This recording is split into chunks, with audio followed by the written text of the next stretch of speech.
Нас сегодня ждут 3 сессии, 3 выступления. Первый выступит Лена Килина и Пауло Бетта, правильно, да, я запомнила? Лена, поправьте меня. Вот, из Сан-Паулу, в Бразилии.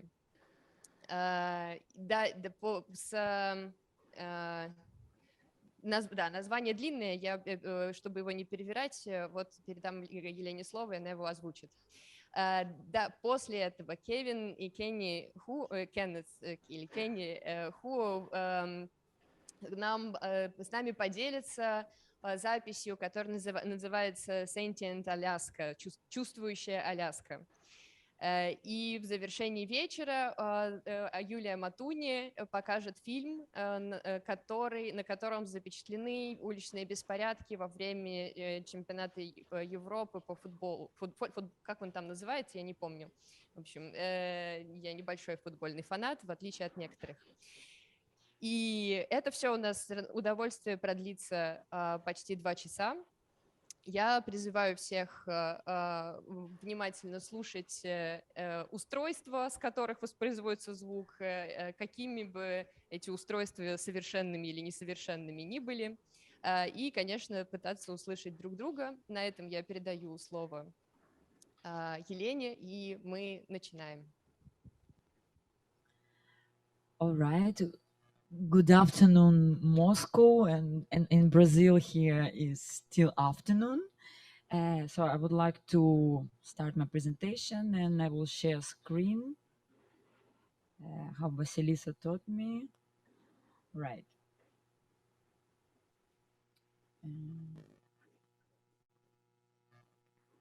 So I would like to present, I don't know if, can you see it?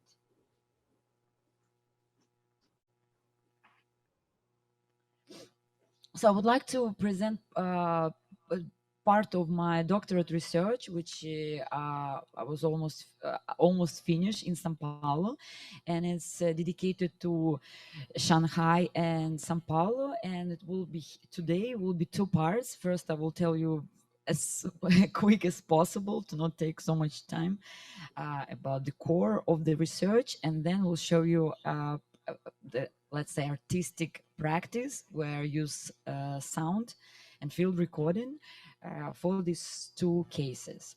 So my research, which is called The Vitality of Public Space, plays the production of plays in Shanghai and in São Paulo. We'll do here, okay. So just briefly to present myself, I'm from Russia. My background of studies is sinology, is urban anthropology, a bit of urbanity as well, and I'm using visual anthropology, which is mainly photography, as a methodology for the research, and as well audiovisual art. And the geographical context for now is part of BRICS, as you know, China, Brazil, Russia, but for now it's limited by China and Brazil, Shanghai and São Paulo. And of course, it's I think this one of the biggest, my biggest motivation to participate in this conference is to show, of course, this field recording where I use mostly photography, but audios as well, and the sound.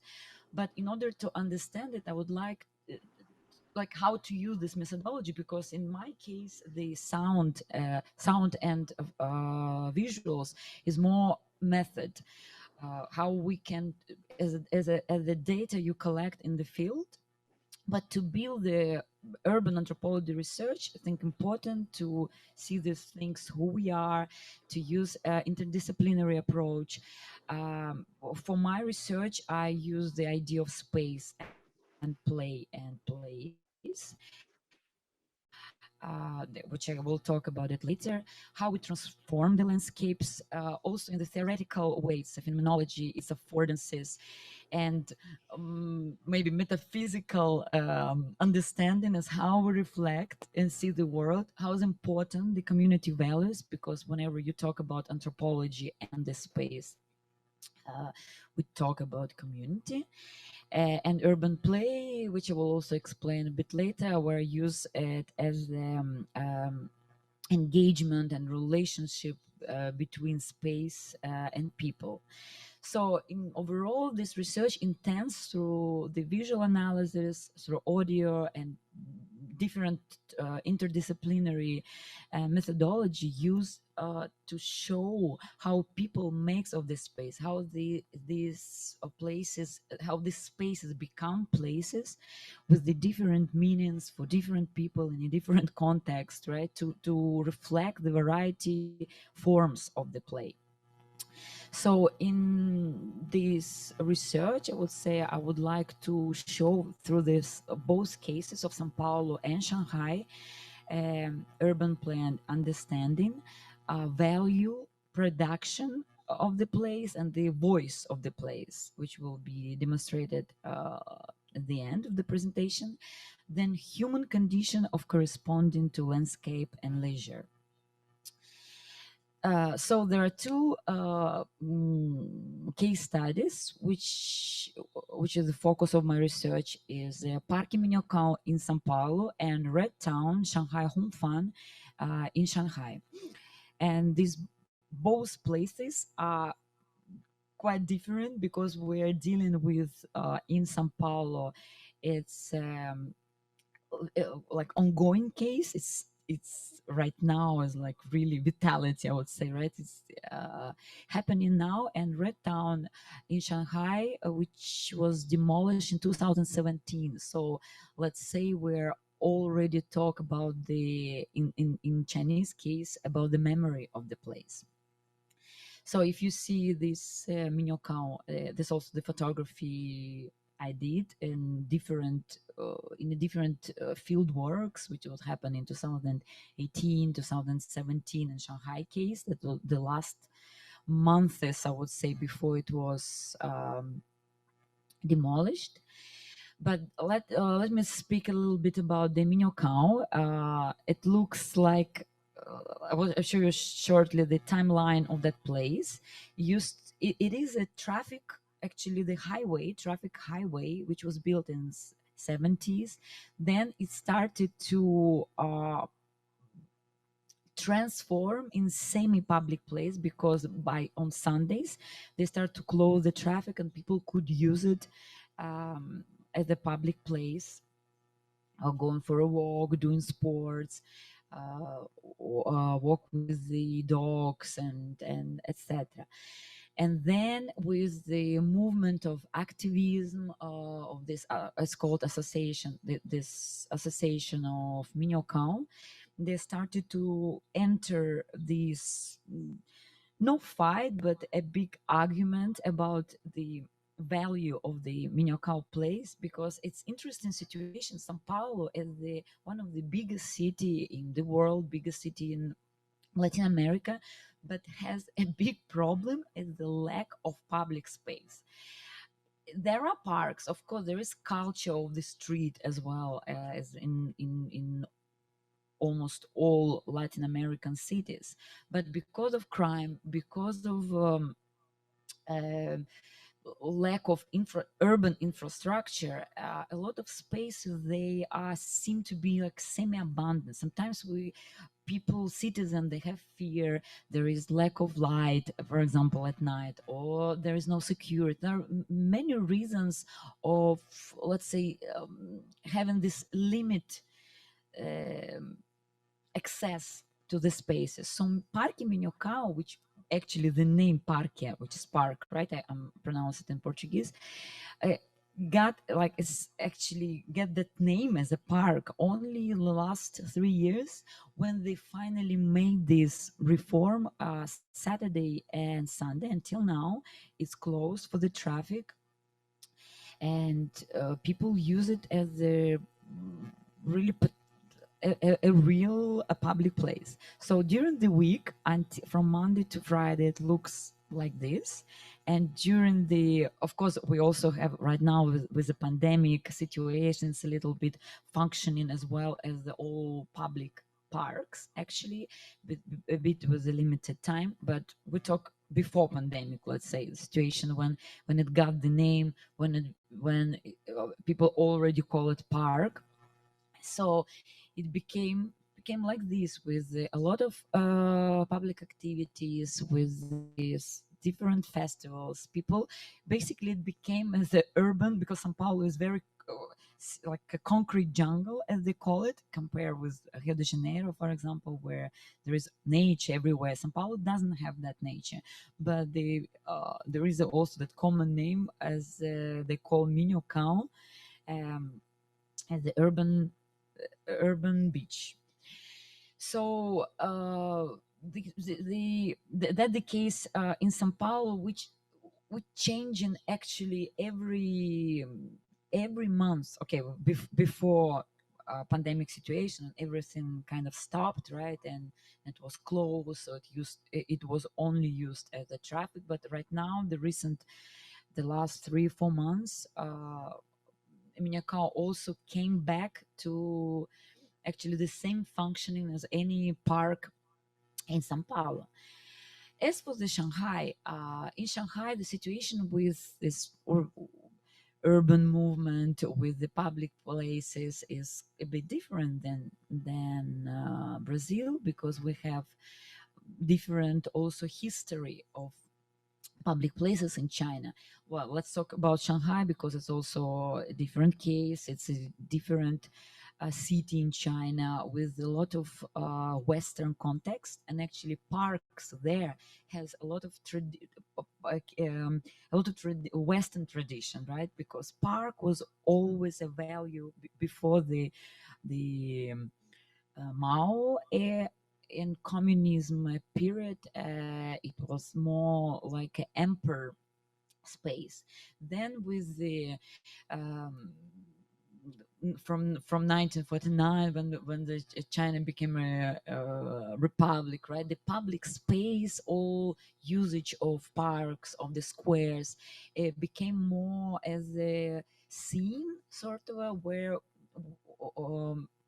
some movements, and also people, of course, people passing time, more displaced in that places. And then the recent 10-15 years, Chinese big cities, well, of course, still every city a little bit has passing through their own movement. But in Shanghai, this is interesting case of the Red Town, because it was one of the first art cluster in Chinese urban history, where you basically, as you see on the photo, there is used to be in 2005 abandoned steel factory, and government was, of course, the excess ownership of that land, made a tender for using that place.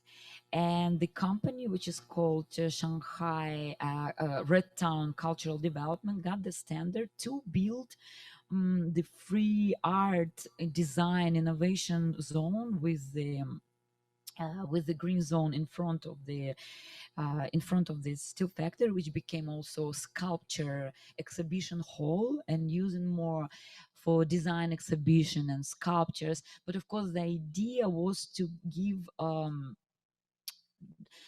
access to any kind of artist, any kind of creative community, to do art, to do design, and it's all free and access free, with museum which was there. I will show you one more photo. With museum, was the München Museum. It was a concert hall there. But it, of course, it became if we look at the timeline, it became more and more commercial, with different commercial activities, and if we ask how people use that place, it basically the play, what I call later, right, this interaction, it was happening in Shanghai case,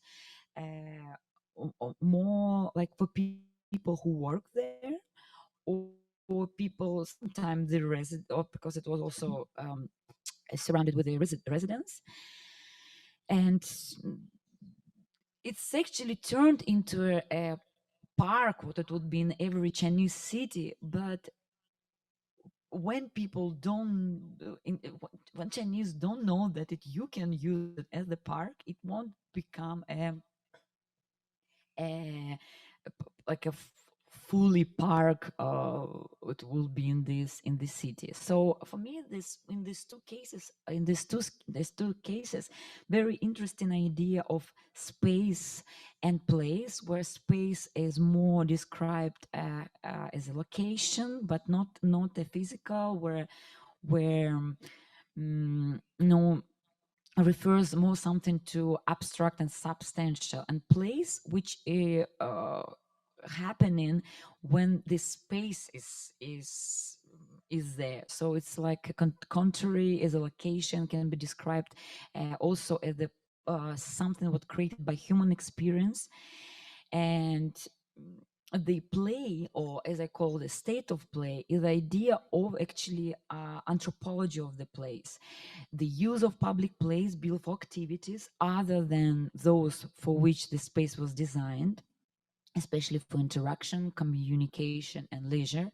And state of play, here more refer to the Dutch scholar Huizinga, who wrote actually quite a complete work about play, and also Stevens, who more talk about relationship between place and play. A place and people, right? But here I talk more, I mean more that the state of place signifies manners of interaction at these sort of a public ceremonies, which are depicted by utility of public place.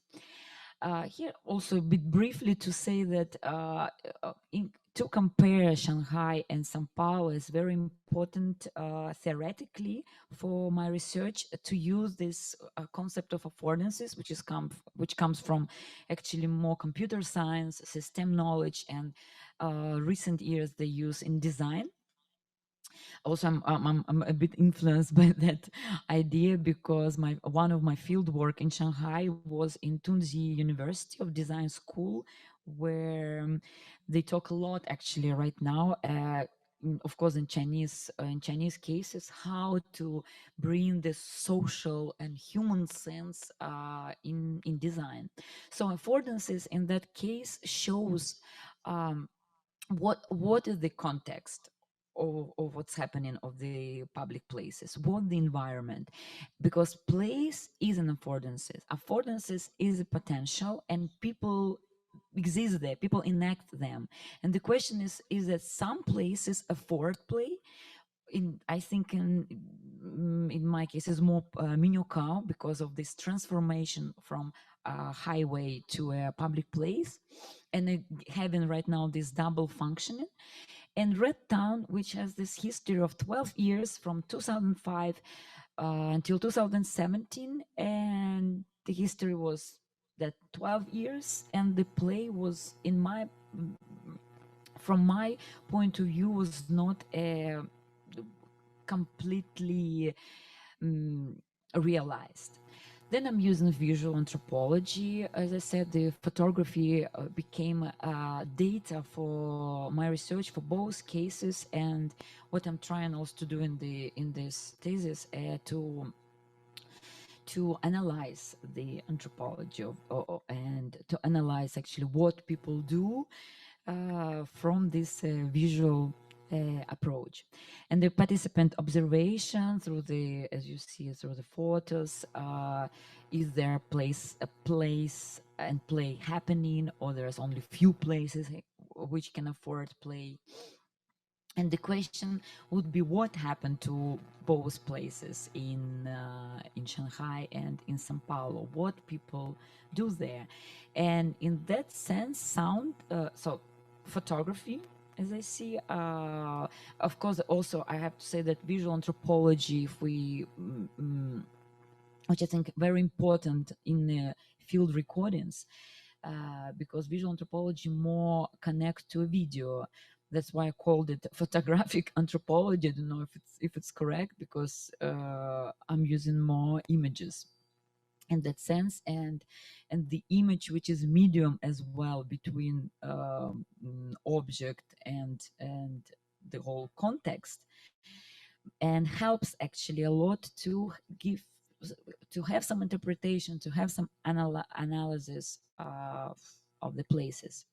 And then sound, which is a bit new for me in a research terms, because I'm also practitioner for performing arts, for music, in site-specific conditions. But when I was preparing for this presentation and analyzing also the poetry I was doing for both spaces and how I could use that sound, which can give a voice to both places, I think that it's important to see that sound for me has these three parts: a sound and an anthropology, sound and space, sound and a performance.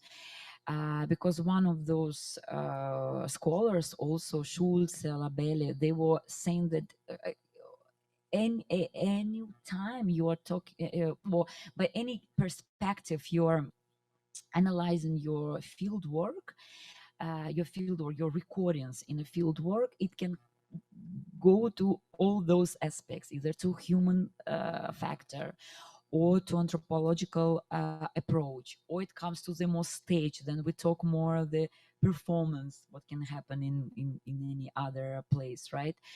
Or space, where I think I talk it here, yeah. It's nice quote here, because he says sound performs with and through space and navigates geographically, and can structure socially. And for sound, it can amplifies or silences, contours or distorts or pushes against the architecture, and goes like boundless on one hand and site specific on other hand. It's for anthropology, here for me sound relates more to also different anthropology, right? To historical, to cultural, to urban, and to human being, of course, in that sense.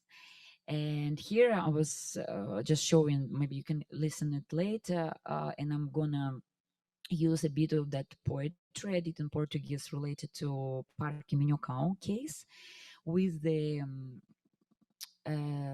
with this field recording sound of Parque Minhocão in a different time also of the day and different days of the week. So the space and for performance, so I'll just show you a little, just 1 minute, documentary I did in 2018 in Minhocão, where I explain actually the voice of the space.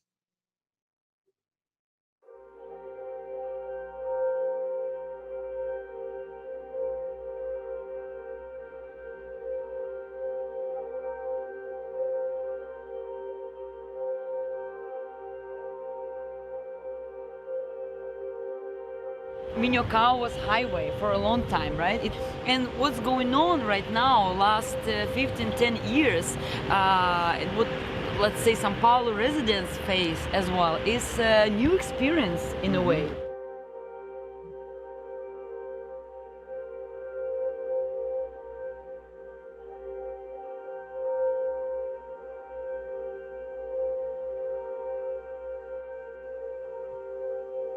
It's completely new phenomenon for São Paulo urban history, because being 25 million people, huge city, megapolis, like all these world megapolises, New York, Tokyo, Mexico, but having really lack of public places. Sem dúvida é um lugar novo de experiências urbanas, né? De encontros e de vida urbana. É um lugar que foi ocupado. Então, apesar de não ser um parque oficial, ele é um parque espontâneo.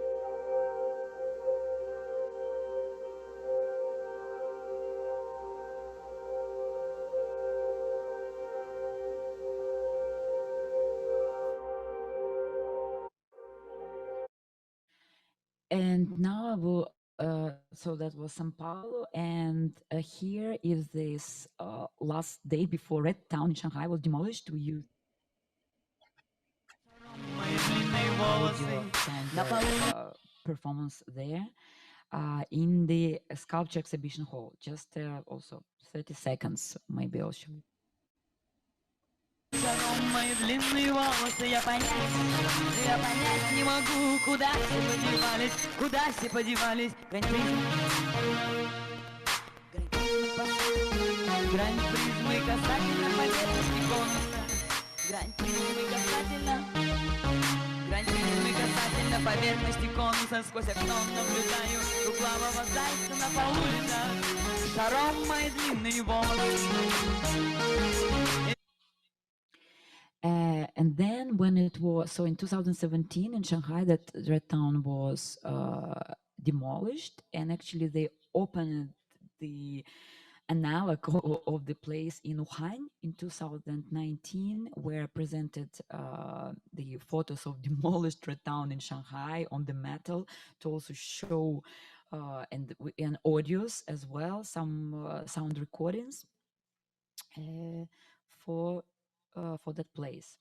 So almost finishing. So I would like to say that audio recording can act as a representation of some sonic qualities of a particular space, while also bringing these different effect, emotional, metaphysical, aesthetic responses for different listeners. So in Shanghai, in that sense, if from the audio or sound perspective, for me, the reflection of decay of memory of the space, and in São Paulo, it's a vitality of the space. So those voices also, I think, are very different. Even though those cases are very different, the cultures are different, but there are, when I'm saying more in anthropological way in my research, right, I'm also showing a lot of actually common features between these two spaces. So in the conclusion, I would say that state of play, which is the interaction, it highlights the vitality of space.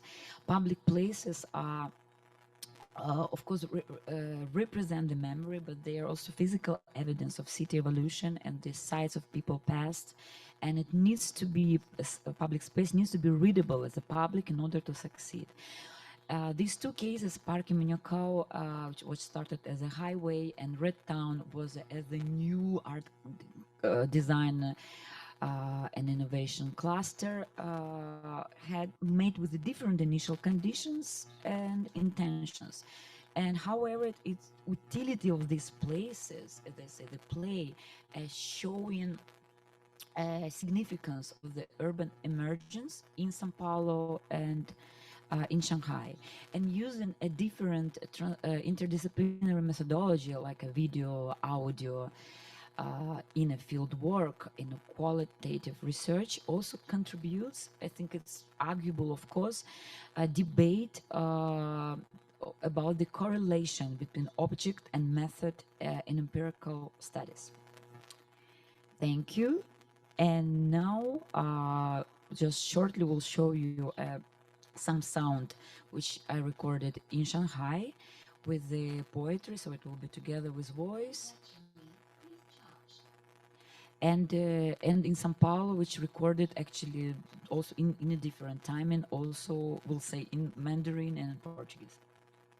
And our Paulo Beto was you.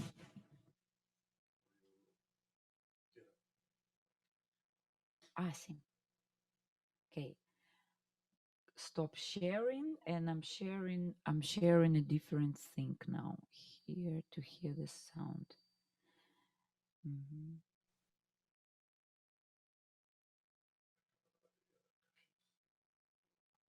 Okay.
你的孤独，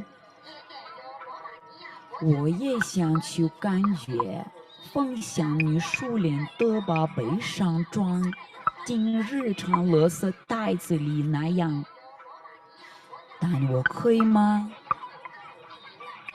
我记得你说过的每个改变过我注意的词，吹多你可能的意思。当你问到空间是住宿我过去的脚步上，我是在哪里离开的，就从哪来重新开始。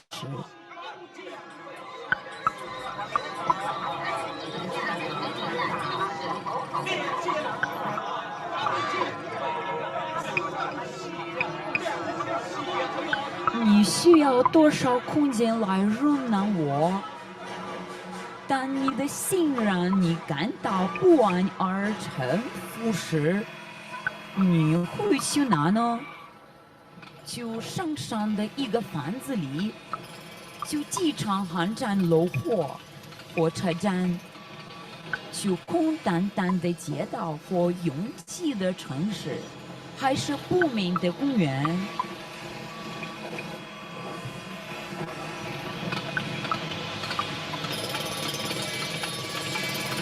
就东京、上海、honolulu鲁鲁，还是巴西？就迪士尼、图书馆、殡仪馆，还是一位药剂师？到一个没有足迹着陆的地方，某个你当动过的地方，回到一些远处的地方。愿找寻，直到每个角落都像在家里那样。空间你的它的关系描述的是我们所经历的每一次灾难和胜利，希望找到属于我们自己的那个地方。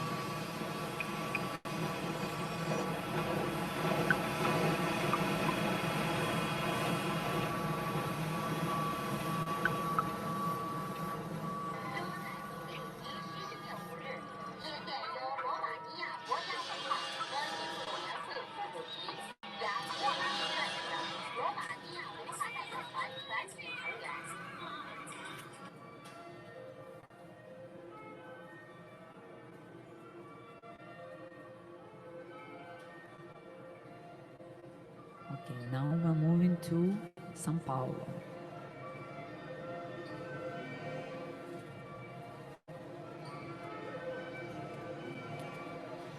Temos medo de pertencer a um espaço de uma maneira diferente? Não existe proteção nem salvação desta rotina diária, desta cumplicidade em relação a tudo. Não existe país onde você pode escapar, nem silêncio que você pode comprar.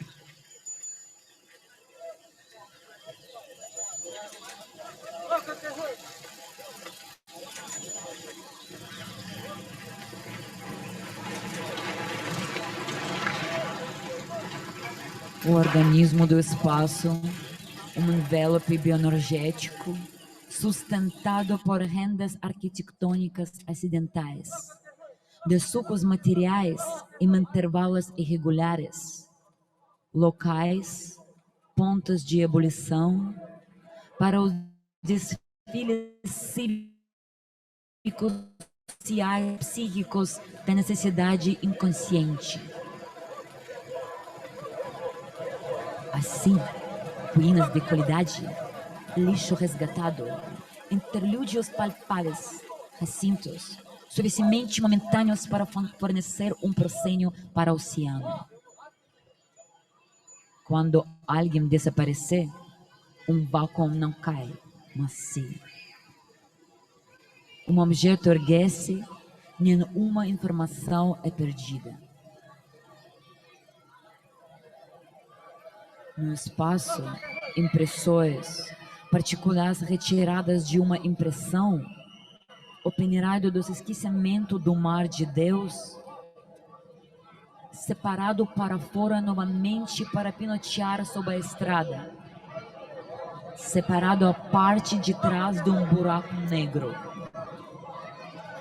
Em impressões feitas de jogo, carinhosamente redistribuído por todo o lugar, em um espaço particular.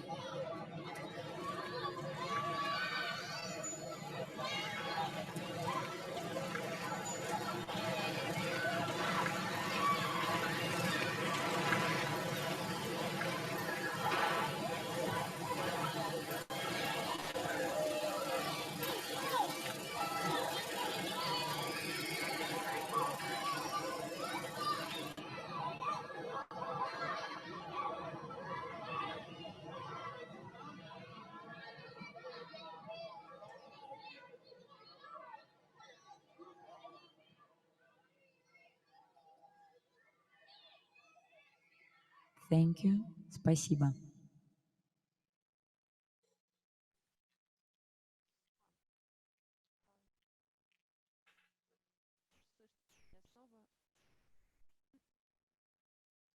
Você pode desligar reverb? А слышно ли сейчас меня? Я тут немножко шурыжила. Вот так вот, наверное, слышно. Сейчас слышу, Василис.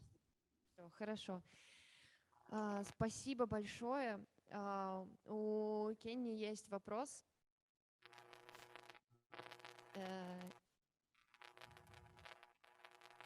Turn on, please, the sound. Yeah. Yes. Apologize, I raised my hand too early.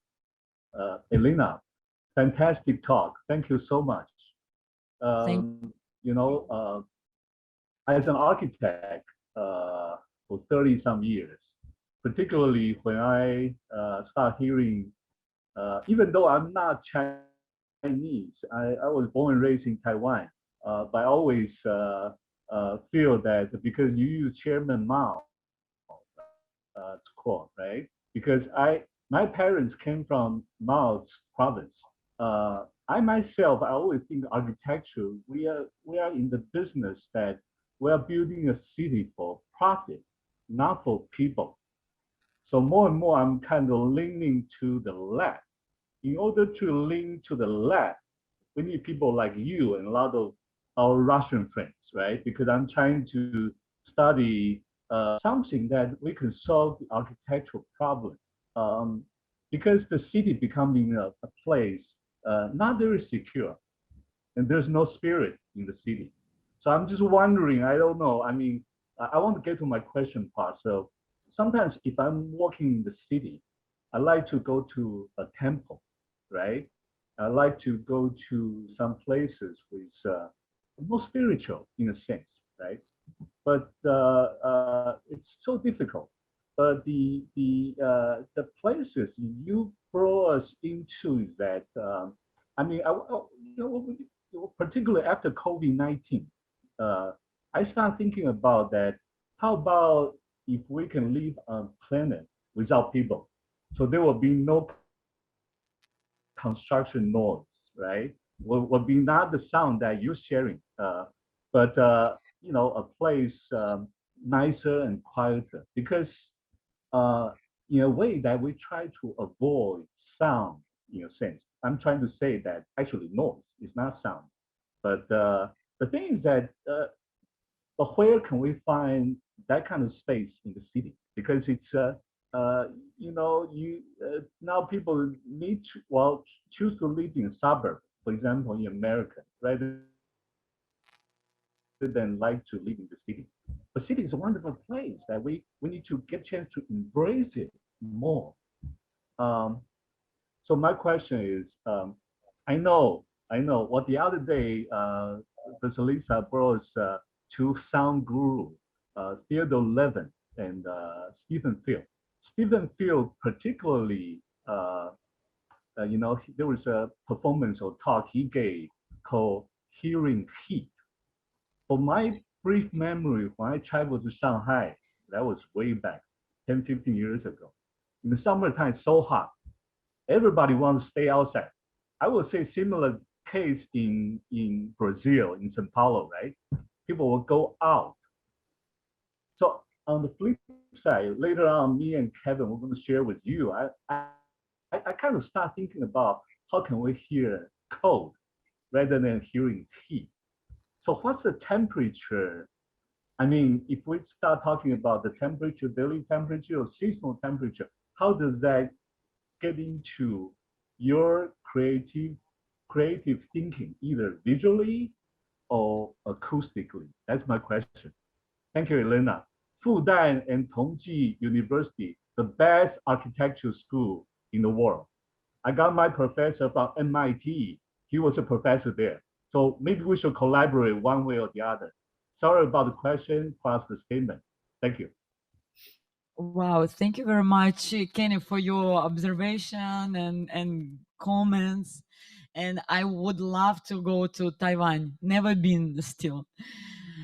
I think it's yeah, and I really miss Asia so much because I'm already for 2 years in Brazil because of pandemia, so cannot come back to Shanghai. It's very interesting question because here in the cold, you exactly have to ask Russian people. Of course, we are the experts of cold, but and I miss snow as well because right now I'm in a completely different continent and this heat, I'm experiencing heat on any kind of level, actually visual, physical, hearing, and it's very hard because I'm from Siberia also. I'm from really far away, and yeah, I want cold. But yeah, I think your comments were correct in terms of the relationship of people, right, the human being to the space by different aspects. Exactly what I tried a bit to maybe short and maybe a little bit confusing, but I tried to say that there are different ways to understand the city as well. And I think sound, in that sense, acoustically, I don't know if it's correct to say, it's one of the really amazing approach, I think, to understand the city. And as you also mentioned, the silence, I think it's a big problem in any kind of megapolises, especially in Chinese cities because it's overcrowded. But São Paulo, for example, is also a mega city. It's also a megapolis with a lot of people, and there's another problem. There are a lot of people, but also people living on the street, right? With all these marginals, with the homeless people, because it's all over the city. Of course, it's also Latin American cities, they are popular by their segregation, you know, that the gap, also the social inequality gap between poor and rich, is very, how to say, noticeable. Like you can't escape from that. And it's also related to sound because you experience different sound in a city center, in the cities like São Paulo, Rio de Janeiro, and Buenos Aires, for example. Also, I've been there, and similar in that sense, right? And I think to, as you said, to hear or to maybe perceive the weather condition in that sense, or how your body responds, right? It's always comes to people as well, because it's hard to find the place where you will be alone with the space. That's why cities like Shanghai, right? But people love parks, but they're always overcrowded. And actually, Red Town, which I called park, but it was sometimes not really park in a Chinese sense because it was empty. So that play, so there is always contradiction, right? Because we perceive play as an interaction, as the communication actually with the space, right? Which is opposite to silence. But actually, in Chinese way, in Chinese mentality, silence in contemplation in a public place is also part of the play. And I think it's a good challenge a bit for the urban designers, maybe, and architects in a way, to find this balance for citizens who have no opportunity to escape to nature, right? Or to have these temporal isolations from the urban noise, I don't know, urban pressure, we can call different situations we face. And I think pandemic in that sense brought us this experience of silence of the space, your silence, your personal silence in a place. And yeah, Kenneth, thank you very much for that idea. I'm gonna explore more how to hear the cold. Yes. Well, just, I want to say I truly love your urban phobia, that terminology. I myself, well, I want to consider that I'm an environmentalist, right? The thing is that nowadays I'm thinking about that we need to change the system or the systematic approach to something, rather than purely thinking about climate change.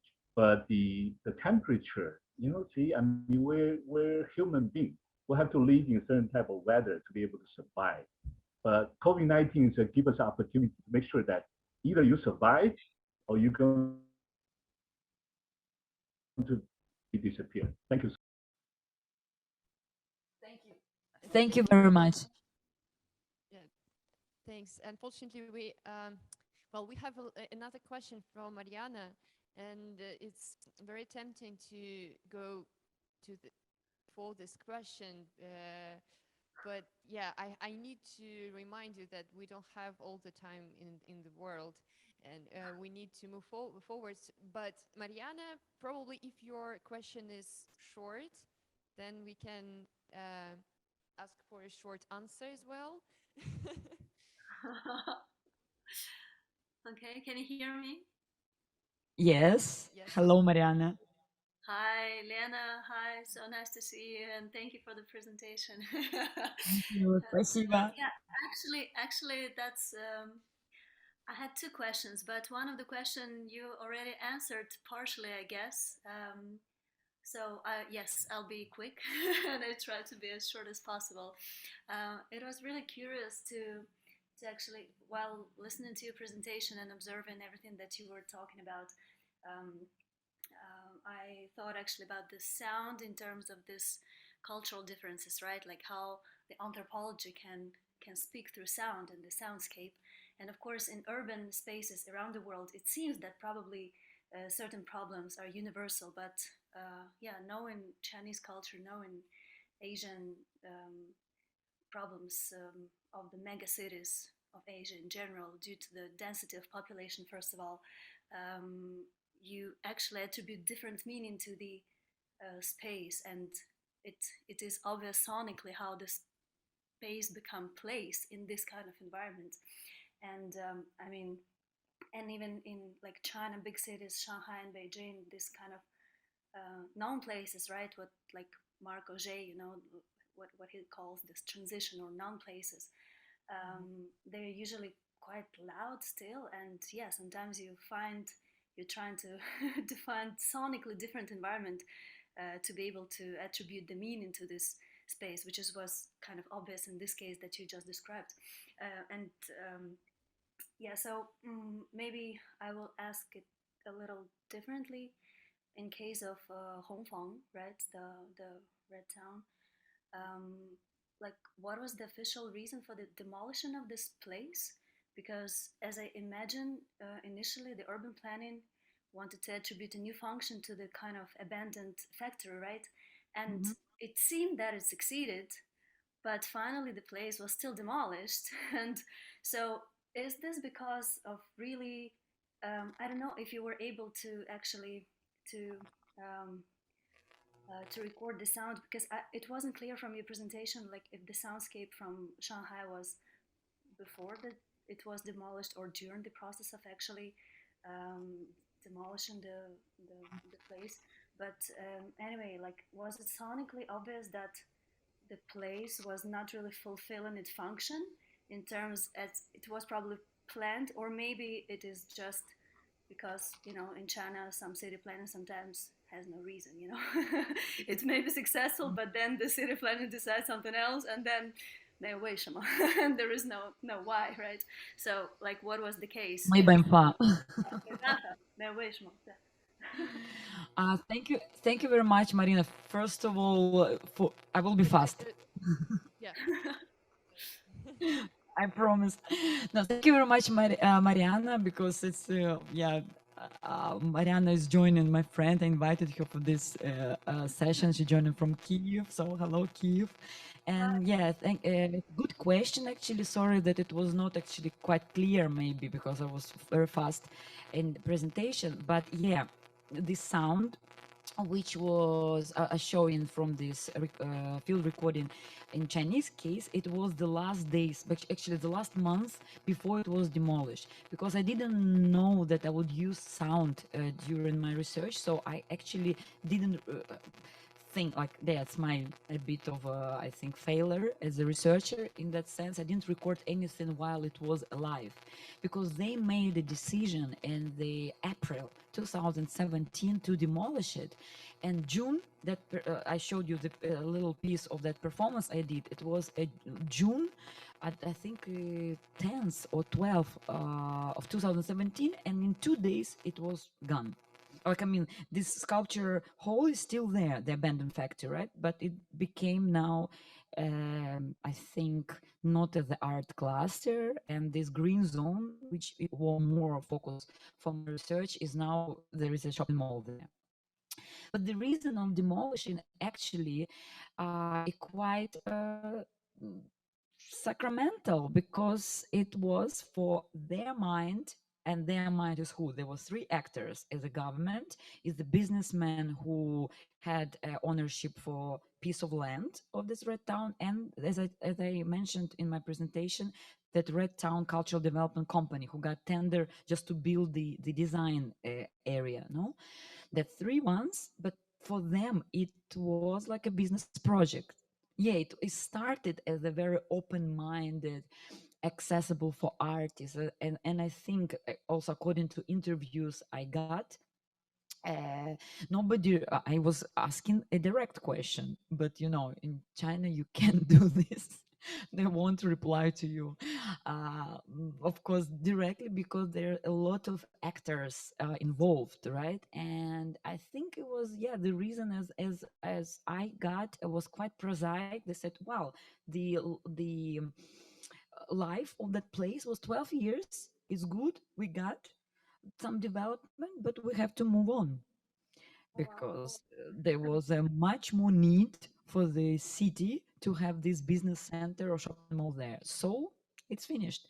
They got the decision in April, and in 2 months it was already done. So when I realized that it will be demolished, right? So it was from like human approach, it was very sudden and very radical. And so I just captured that sound, as you saw, that more construction work, right, as the funeral of the space, as I called in my performance of that place. So that was the scenario. Wow, shopping malls always win in urban planning. Huh? Shopping malls always win. Yes, exactly. Yeah, That's yeah. the decision of the big cities, unfortunately. But it's another topic for another conference. Yeah. Yeah, thank you Yes. so much. Totally. Thank you. Thank you. I'm really sorry for, that I have to rush, but yes, thank you for your Спасибо. presentation and the performance and the topics that you just brought us. Let's move on. So Kenneth and Kevin, your turn. Would you like to present the recording first, and then what is better if I play it or you play it? So I guess better if I do it, because we'll do this in the gallery and we'll have no delay, etc., etc. and Zoom will do whatever it does with audio for you. Sorry, guys.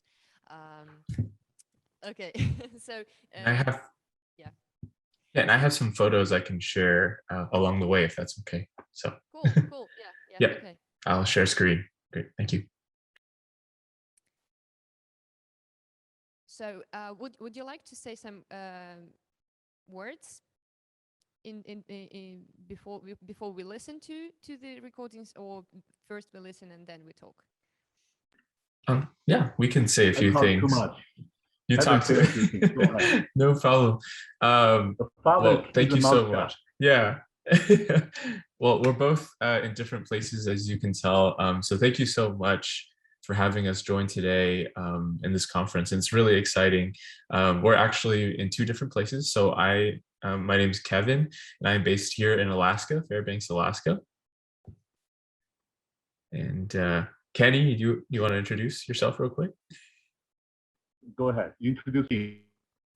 Sounds good. Yeah, and Kenny is based in California. And so this project is very interesting because, and Elena, a wonderful connection, I think, directly around a performance piece to kind of now we're doing more of a mix of radio and sounds and experiences and thoughts brought into a discussion. So kind of the piece that we're going to be sharing with you all today is discussing what is sentient Alaska. This word sentient to us means to embrace a sensation and a feeling. And how do you kind of, in the best way possible, explain a thought or an experience? And it might be through defining things. I mean, for us, and for our experience of Alaska, and of course in different parts of Russia may be similar, is what is the cold? What is the anthropological view of that cold, right? What is expeditionary feelings of going into the wild and seeing things and experiencing the seasons change? And most importantly, what does all of that have to do with our lively experiences with history and everything? Of course, that is a very vague experience and discussion, but I think it's best just to play the audio. So we'll take it away there. And Kenny, if you want to add a few notes before we start. Okay, I should have keep this part towards the end, but well, probably for you hear the recording, you may have questions, and probably you're so moved, and then you could be speechless.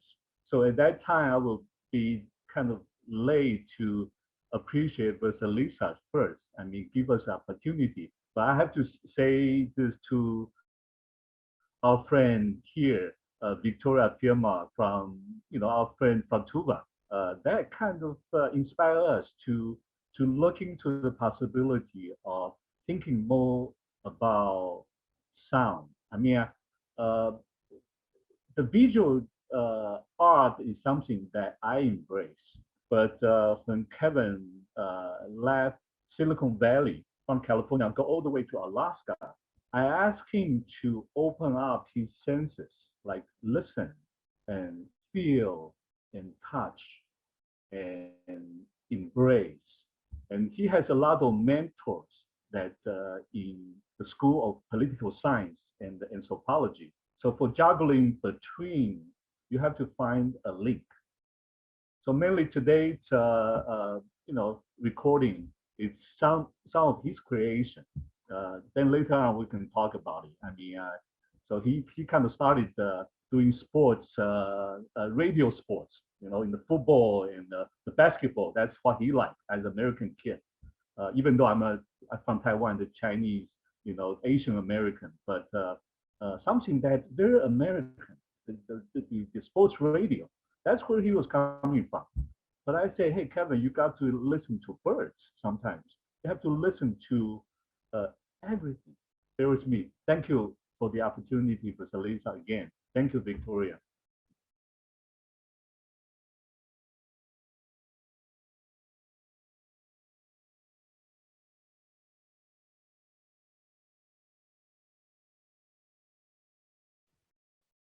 Yeah, I'm sorry, we had bad connection, but yeah, I'm back here. Thank you very much. Then I'll play the audio.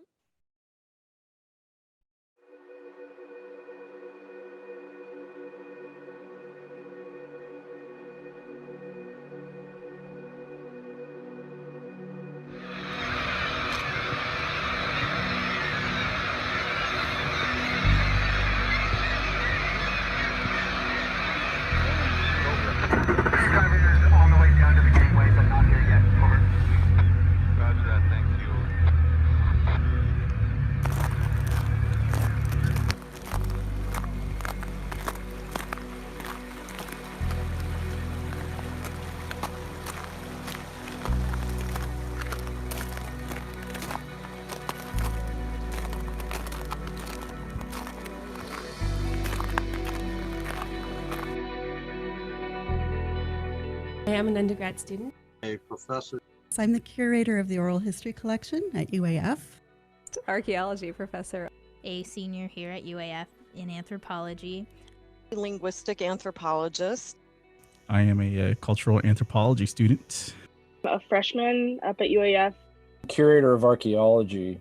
An international student at UAF. I'm pursuing my master's in petroleum engineering. Cultural anthropologist. Medical anthropology. I'm an anthropology major, but I'm also minoring in history. Professor from University of Copenhagen, Denmark, and the University of Cambridge in Britain. Teaching most of the archaeology classes here at UAF now, and I'm running the zooarchaeology lab. I'm a cultural anthropologist. And we are speaking of anthropology.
Listen, close your eyes, listen attentively, think about it. Have you ever heard of a nuclear test explosion? Those historical dust and turbulence that wipe out humanity and want to completely destroy civilization. Hiroshima, Nagasaki, Kazakhstan, Chernobyl, Kamchatka Peninsula, Soviet Union, Russia, Washington, D.C., and Berlin Wall. Have you ever heard the deafening fighting on the American football field? Yale, Harvard, Stanford, Berkeley, Southern California, and Michigan. You look at those football players, look at the slavery or liberation of ideas in this 21st century ivory tower. Have you ever heard of George Schaller? Those pioneers in wildlife observation and environmental conservation have deliberately tried to fight, protest the polluted wild and ruthless resource extraction from the grip of Anthropocene. Under the pressure of Earth's population and the garbage cities in the south, metropolis, and all the other species on the verge of extinction. But you, from the grassland of Africa to the Tibetan plateau, on the Qinghai plateau, watching the tiger from the Siberia Far East, the fish owl, listen to the peregrine falcon and the buzzard wandering between the New World and the Old World, the death of the flock of passing migratory birds, those who have been heavy industrial pollution on the Yangtze River, Yellow River, Songhua River, Amur River, Heilongjiang River, and the sky that you cannot see, and those under the water that are forced to age out by the noise pollution of a nuclear test missile defense system. Have you ever heard Henry David Thoreau, the one an anarchist thinker who knows how to reflect and return to nature, as the imperial colonialists in the United States progress began to expand to the west coast of the American continent, and at the same time, amidst the honor of expansionary bureaucratic system established by the industrial society civilization, let go of everything and enter the northwestern United States as an antagonist. Besides the deep forest and the water pond, in a small wooden house, thinking behind closed doors, walking the woods, human and the living environments can interact with the quiet spring cold, summer, autumn, and the winter snow. As a political and economic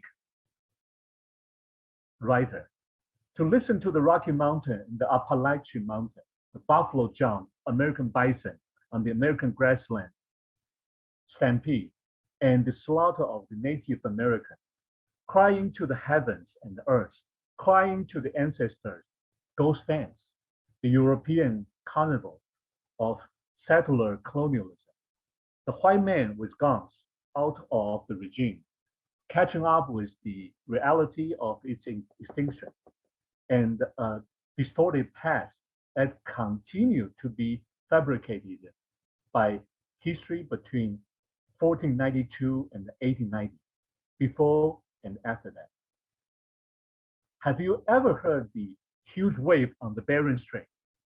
To think about the empire struggle between socialism and capitalism, warship and aircraft carrier, collisions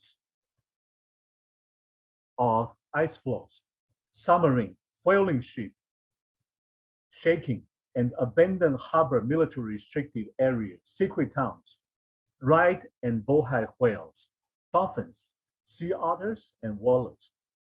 From the wide gaze of the colonial era, explore the ugly historical splendor of the Cold War era, as well as the Aboriginal people of the extreme far north, who watched the cold as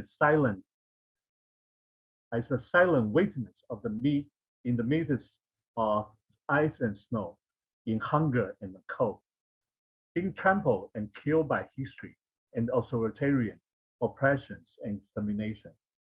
Close your eye, listen attentively, think about it. Have you heard of Alaska? The reindeer, wolf, brown bear on the tundra are not in a hurry. Sled dogs and a way of survival in the Yukon River.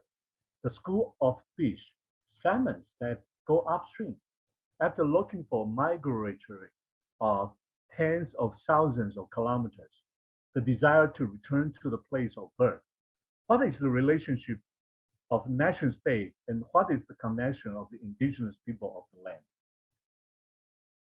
Only listening quietly and thinking carefully can you understand this interaction. What is right? What is wrong? Right or wrong? And where? Have you ever heard of Moscow and St. Petersburg? The empire imagined by those Slav people being slaves and imposing slavery on the indigenous and the Yellow Russian. Siberia's 1/8 of the earth in a territory in 80 years of painful expansion, shrinking the dividing line between humans and natural people and everyone in the sky. Does everyone tell you a story is in that far, far north, as long as you quietly listen to it and think carefully? October 12th, 7:45 Moscow time. Political anthropologist Kevin Huang, architect Kenneth Huang will be seeing you in Moscow, in St. Petersburg, and anywhere in the world where you can listen simultaneously at the Institute of Ethnology and Anthropology of Russian Academy of Science.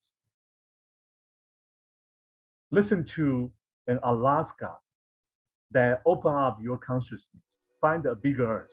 Close your eyes, listen attentively, think about it, think more. Thank you.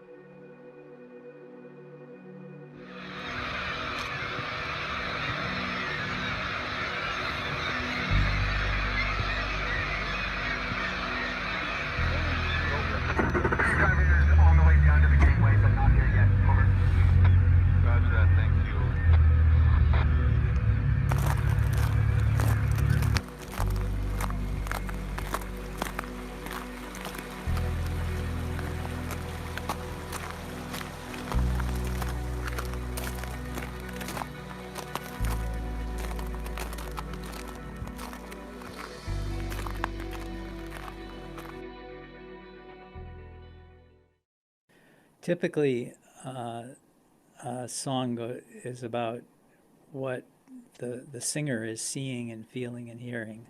Mm-hmm. So he'll talk about he or she will talk about the birds chirping and the sun shining and the river flowing and the breeze blowing and maybe more specific features of there's the mountain pass in our view, and those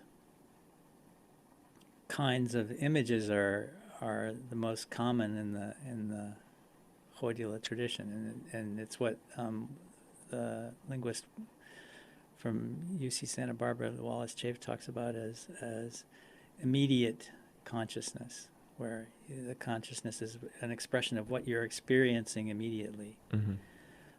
And if it's what you're experiencing immediately is not what coming from your own memory or your own reflections, but coming from the external, he calls it extroverted immediate consciousness. And extroverted immediate consciousness seems to be characteristic of the Hodula genre. Mm-hmm. And so that, and there's a musical characteristic too of a kind of ground tone that gets repeated throughout the song. So that's what we're trying to do, is identify the genre. And then what's fascinating to me is that it's a genre of immediate experience, but that is traditional. Mm-hmm. So it's not a tradition that actually reproduces itself by singing about the past or Mm-hmm. singing about traditions or but it reproduces itself as a tradition of immediate experience. Yeah, so as opposed to the tradition being we just happen to sing, we all sing about like this same exact mountain, it's a tradition of singing about what is in your own immediate environment, but that you've done, and it's not a your song parent about has done. something that has existed over time. It's it's not a song that what exists over time is that form of experience. Mm-hmm. Yeah, that is very interesting. And in the current discussions about human environmental relations, there's one of the things that I'm working on pointing out in the article I'm working on is that this is a form of human environmental relations that is not knowledge. It's not traditional. This is kind of the paper that I gave at the Alaska Anthropological Association meetings just recently. It's not knowledge. It's not traditional knowledge, and it's not a practice. It's not a subsistence practice, but it is a human environmental relation. But it is a human environmental relation that is based in a song and tradition. And you could say there are other artistic traditions that do that. So sculpture, or painting, or image arts that image the natural environment is also a human environment relation. A little different than maybe what folks traditionally think of with the human environment interaction, but definitely one nonetheless. Well, and two, for like other genres, your description of these songs, some of the content, it reminds me of like the like romanticist poetry of the 19th century, dealing with nature and stuff, which also would have its own effects on the formation of popular and national consciousness, right? And that was a big important part of even the German movement that you're talking about, Herder, and the association, I guess maybe kind of like Iceland, right, of like where you are in the environment becoming like a defining characteristic of we are a country of these natural features, and we have forests and rivers and meadows and that kind of stuff. And so do you see any similarity then in that with an association for these types of songs as and what they're singing about, and as part of like this creation of an Idleman identity versus being some other type of Kamchatkan people, or Kamchadal or Koryak or something, or That's a good question. I don't. Well, yes and no. The evidence that I would say is that suggests that it's actually related to ethnic self-consciousness is that we have an example of a hodila from Jokelsen's collection in 1910 and 1911 on wax cylinder. And it fits the form. We don't actually know what it says because it's really hard. The recording is so scratchy. It's hard to determine what the words are. But but it's called a hodilai, which is close enough to hodila to suggest that it's the same thing. And the fact that Jokelsen went there to study the Itelmen people and they gave him a traditional song and called it this suggests to me that they were at least conscious of this as being something that is their tradition. So yes, maybe. Maybe on the other hand, in contemporary usage, it doesn't seem that people are that much thinking of the hodila as something that's particular. I don't think they recognize it. They wouldn't be surprised if Koryak people sang hodila and others did. Yeah, they wouldn't think of it as something that would. They might think of it as Kamchatkan, but even that, I'm not sure. So it might have been originally an Itelmen thing, but at this point it seems to have diffused a little too. No, because I don't know of anybody in the Koryak.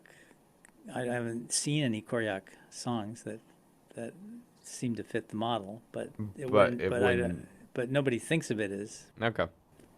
As far as I can tell. Yeah. No, that isn't like an interesting distinction, though.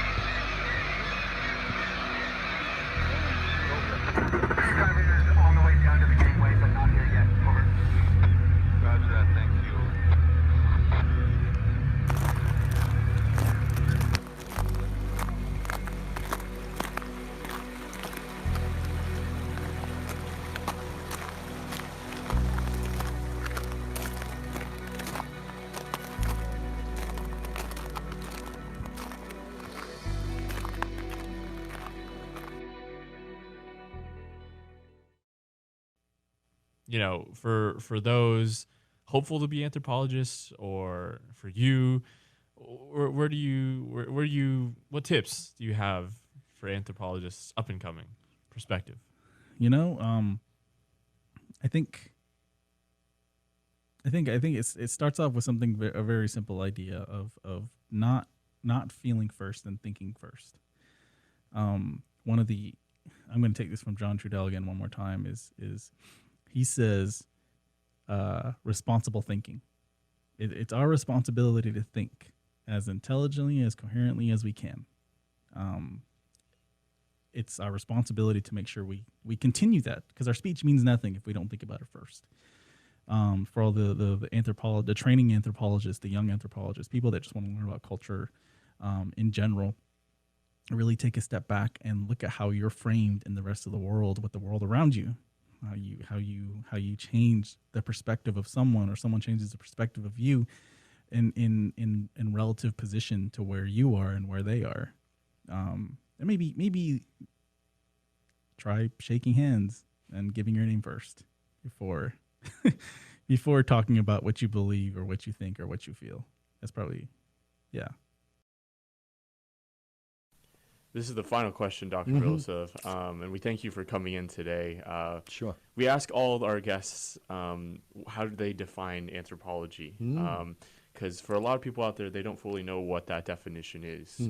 Could you give it to us? Well, it's a good question. I mean, to me at least, I think I see anthropology as something quite broad. I mean, so it's spanning from doing DNA and molecular research on human history, as I do, which some people would call it molecular anthropology, I guess, and all the way to look at cultures languages, oral traditions. So it's all about, you can say, understanding human behavior, both in the present and in the past, and in the context of the surrounding environment. That's how I look at anthropology. So it's extremely broad in that sense, right? But I don't think there's anything wrong with being broad. What is anthropology to you? I had an answer. I had an answer before I started thinking about it, if that makes sense. What is anthropology to me is what does this field actually need from me is probably not the answer you're looking for, but I think that my perspective is on how I see things, how I see human beings as unusual and very curious. Their behaviors, their mannerisms, their ideas, their thoughts, their art, everything that makes a human being, and what we do with what we can do is probably what anthropology is. It's just finding a way to see what we can do with what we know about ourselves. We have our final question. Yes, our very last question, the one that we ask all of our guests, and always produces a wonderful, wonderful response. So our question for you today, Dr. Drew, is, for you, what is anthropology? Yeah, so it's a really good question. I think, when we were first opening up this episode today, you guys were asking me about, like, what is it? And kind of we talked about the familiar becoming strange and the strange becoming familiar. But I think for me, anthropology is, I've always had this really intense curiosity about people. And so when I came into anthropology, it was like this fit. I finally found my people, right? I finally found the people that were also intensely curious about the world and about the role that people play in the world. And so for me, it satisfies that curiosity. And it's also allows me to keep asking more questions. I think one of the things I really struggled with as a younger person was, what am I going to go into? What do I want to do for my career? And anthropology really allows you to keep asking new questions. You're never, sort of done with it. You can keep asking new questions, keep meeting new people. You can keep learning new languages and exploring your world. And I think anthropology is a perspective that also allows people to learn about people very different from themselves, and I think that that's a really healthy thing to do. I think we need more of it in our world today. When I think about one of the quotes that I have hanging outside my office door, it's sometimes attributed to Eric Wolf, and it says, "Anthropology is the most scientific of the humanities and the most humanistic of the sciences." And I think for me, anthropology it sort of fills that niche, and it allows me to not only learn more about other people, but train people to engage with others that are different from themselves in a way that is respectful and honors these different ways of being in our world today. And I think we certainly need more of that now more than ever. What to you, just you, is anthropology? Okay, well, I'm not an anthropologist. That's fine. I really think of anthropology as the study of people and cultures, and that's how I equate anthropology, because I've worked with a lot of cultural anthropologists. So, like, for me, it's a very present idea. Whereas before I got into a lot of the work that I'm doing, I think I used to think of anthropology as, people studying cultures of long ago. But for me, like, just studying people, and that makes it weird. Just maybe hanging out with people and getting to know them. Getting to know you, getting to know all about you, writing a thesis, and getting my MFA. Yeah, that should be your new, That's our new tune, yeah. Yeah, so, yeah, that anthropology to me is the learning of cultures and people, and really breaking apart your own ideas about what culture is so that you can actually see people's culture as it is and remove as much of your lens as possible, which is something that I still struggle with. And I hope I always struggle with removing my lens from things, because like I said before, that guy that was working in in Hawaii, what a great thing to say that it still keeps him awake at night. So I hope that always keeps me, I hope anthropology always keeps me awake at night. So there. All right. What is anthropology? What a good question. And yeah, there's the really textbook answer of the study of humans. And I have a little side story. I was talking to somebody and I told him I was majoring in anthropology, and he kind of paused for a minute and he's like, "That's spiders, right?" And I was like, no. And so that was just, I had to share it. Like, it's my favorite story. And so I think, yeah, it's the study of humans. And from the classes that I've taken and my understanding of anthropology, it's really about finding the similarities and the differences, like there are human universals, like kinship is a universal, death is a universal, and how each different group of people approaches that is what's really interesting to me and really kind of special, And so I'd say finding the similarities and the differences, and understanding that we're all human, and these divides that might seem just overwhelming, like aren't that overwhelming, So yeah. Is kind of what is anthropology to you, to your experiences, and provide it doesn't have to be a textbook definition. It could be, or whatever it is, if you wouldn't mind sharing that with us today. Yeah, I actually had to think about that one when you sent me that question. So anthropology is really who I am and how I think and how I see and how I understand the world. It is, once you have put on your anthropology goggles, and I'm sure you can relate to that, you can't take them off anymore. You're an anthropologist, like this is, just get used to it.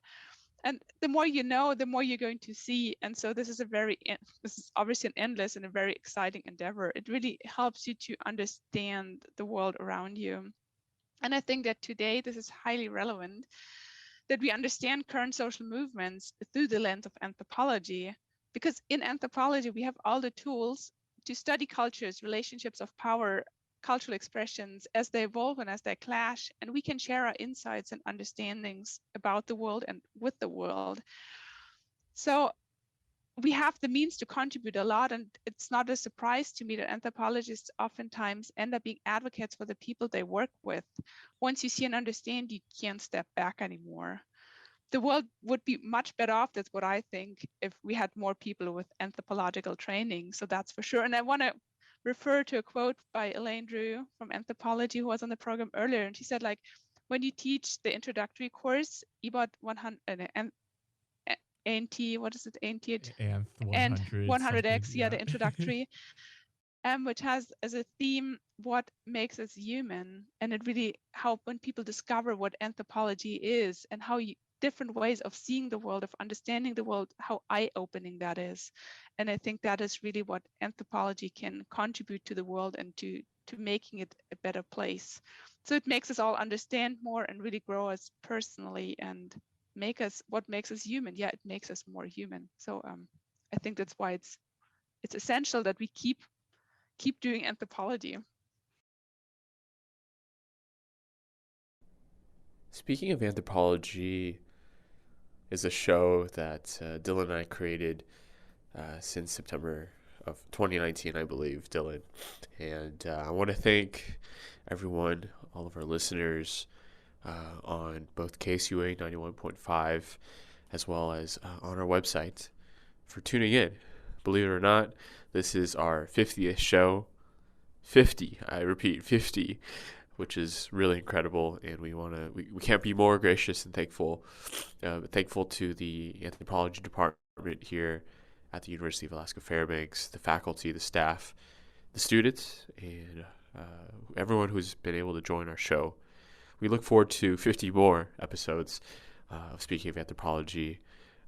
Through the 50 shows, Dylan and I have definitely gone through many ups and downs in terms of technical difficulties, adapting to movements and people from places, both Dylan and I being never in one spot. And so we are thankful for that. And we hope that the show continues on and more listeners can join us and more guests. Again, this is Speaking of Anthropology, a Goldies Award-winning show here on KSUA 91.5 FM Fairbanks. Happy 50th. This is SOA Show.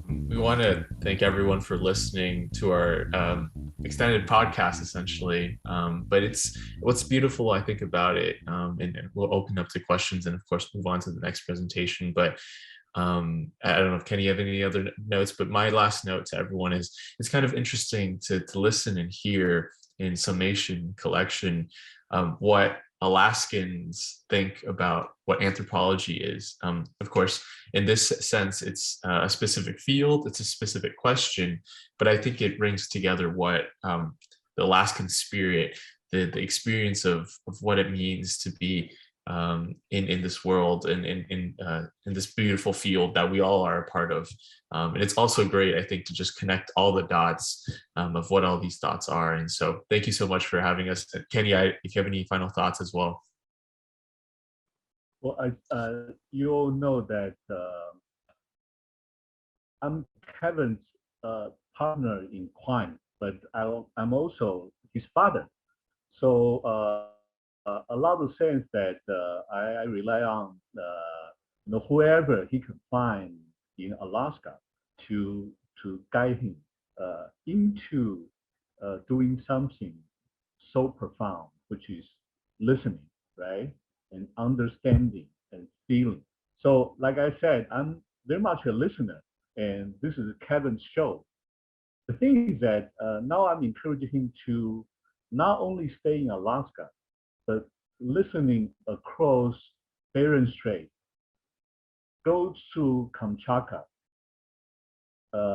through Siberia.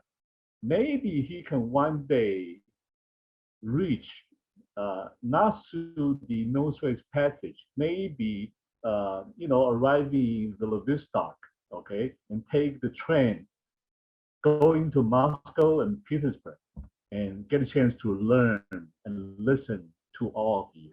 Well, thanks so much for listening today. Thank you. Thank you very much. And I have a comment, a very short one. Unfortunately, we don't have time for questions. But yes, my comment is that it's interesting that, first of all, yeah, thank you for sharing anthropologists' voices, because there is a practice of deleting anthropological questions from the interviews, etc., and leaving only another side to listen, to judge, to objectify, etc. It's quite good, and I really appreciate that. But also, what language anthropology speaks is my question. Does it really speaks English, or it speaks different languages? I mean, why all the anthropologists were speaking English? It's not a question for you. I know that there is a concrete answer, but it's a question for the whole situation here. I have to say that it was very difficult to follow the speech. for me, I do sort of speak English and I sort of understand it, but in listening to these interviews here in offline space from like speakers, like big speakers, in a really big hall with the special acoustics, I couldn't really understand the meaning. Well, I tried to listen to it as just sound. Also, it didn't work because like speech is not just sound. It's something very demanding. And I will just open these questions for final discussion, probably how would we deal with this difficulties in communication, and how can we use not only the language to communicate between anthropologists, because we are here in this conference already for many days and we are just talking and talking and talking and talking.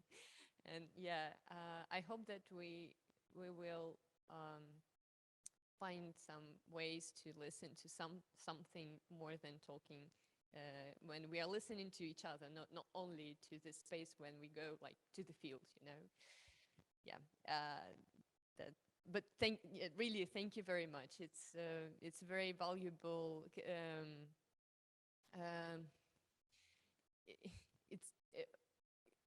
I would say it's a valuable material, if I can say that.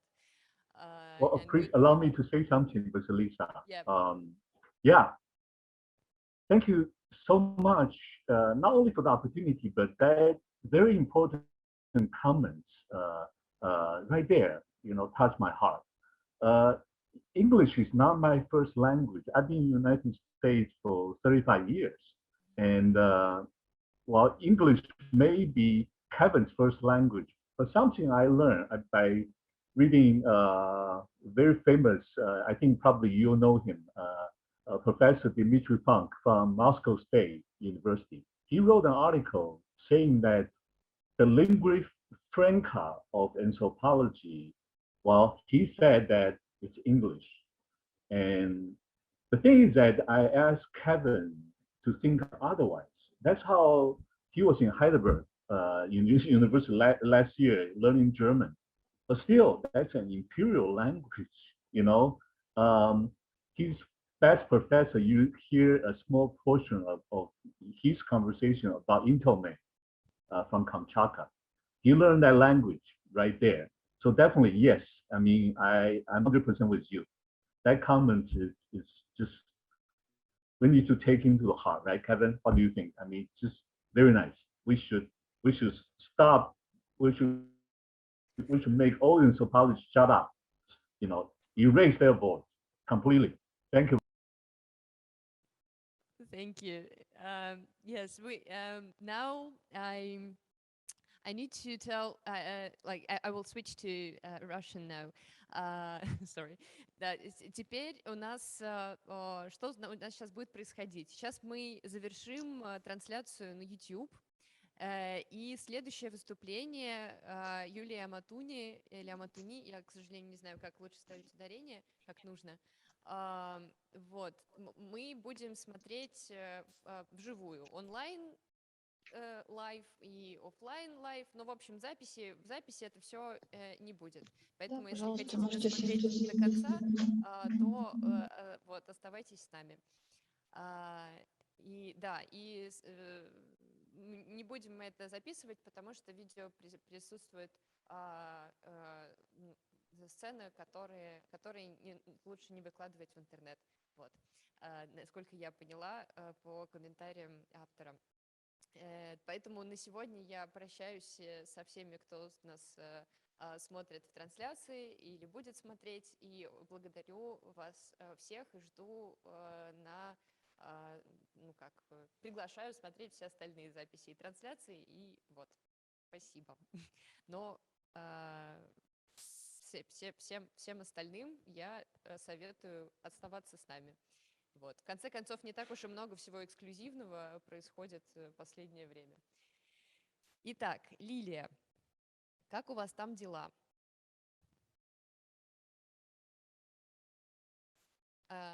Юлия сейчас в Санкт-Петербурге. Василиса. Да. О. У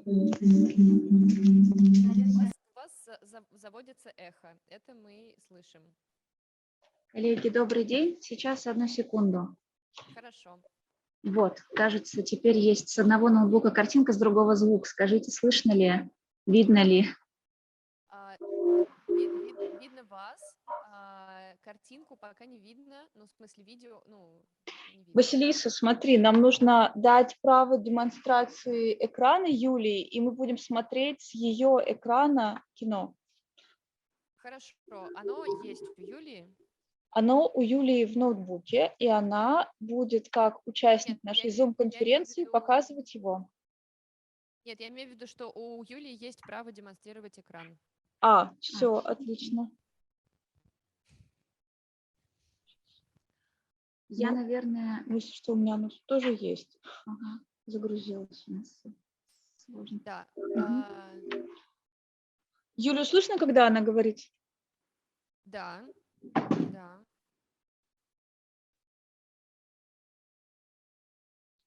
Ну что, я могу, наверное, начать с короткого слова, или мы еще какие-то технические штуки уточняем? Нет, мы даже вот очень готовы и рады будем начать. Вас очень Да, плохо слышно. Юлия Матуни представит работу, которая называется A Song of Glass and Tear Gas, A Soundscape of Football Disorder, Marseille during Euro 2016. То есть песни стекла и слезоточивого газа, soundscape уличных беспорядков в Марселе на чемпионате по футболу в 2016 году, если мы правильно перевели. Вот. Да, все верно. Большое спасибо. Вас, к сожалению, довольно плохо слышно, но я уверена, что вы все перевели правильно. Стоит ли мне...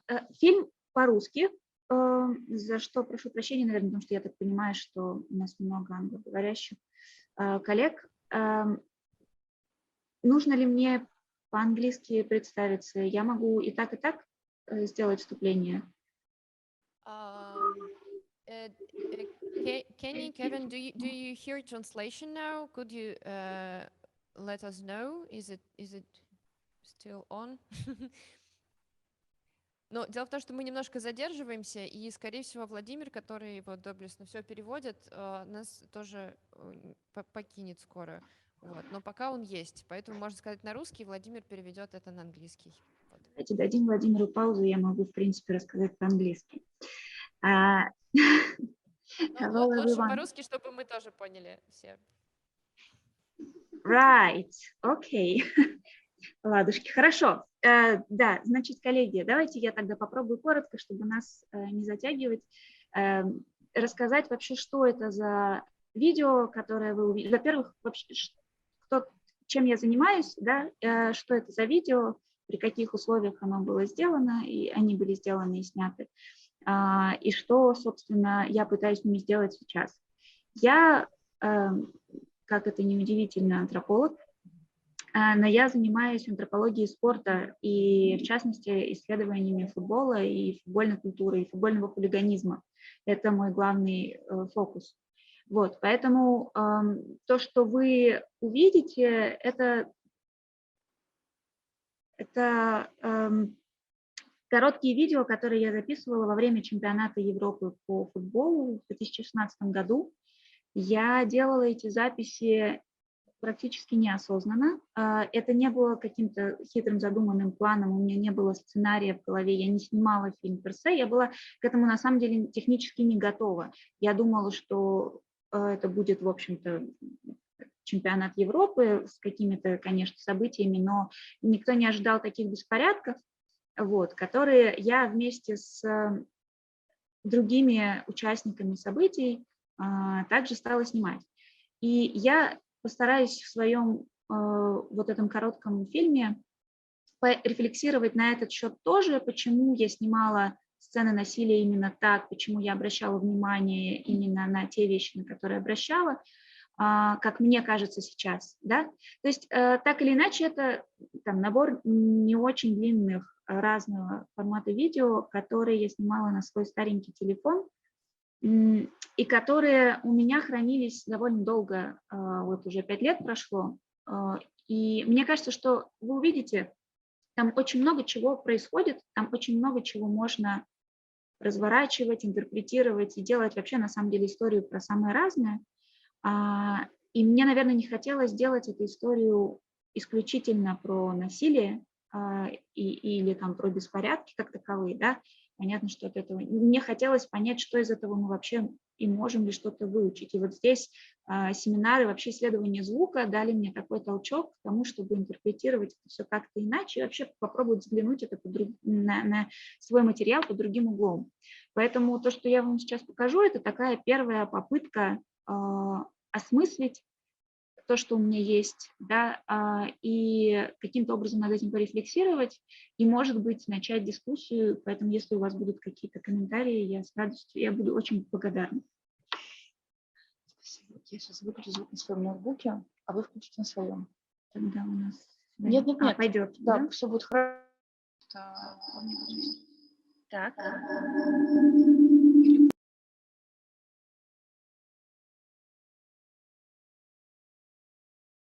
Прошу прощения, у нас тут...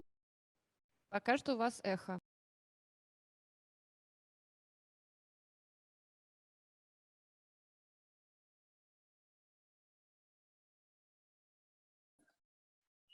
Все завершилось.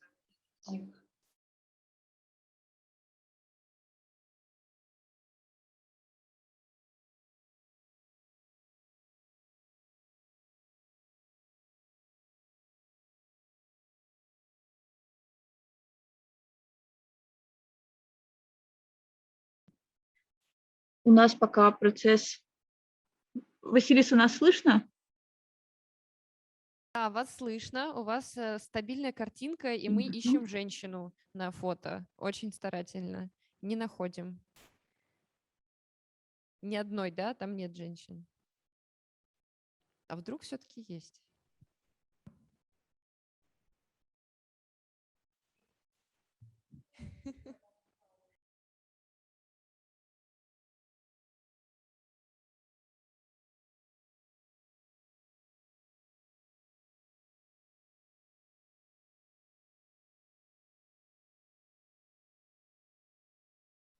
Пока у нас заминка, коллеги, вы видите где-нибудь женщину на фото?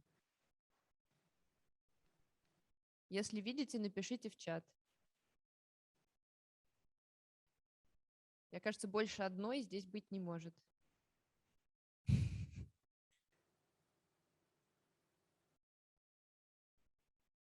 Мы готовы? Кажется, да? Или нет? Снова. Ой, выключите. А в чем там у вас загвоздка?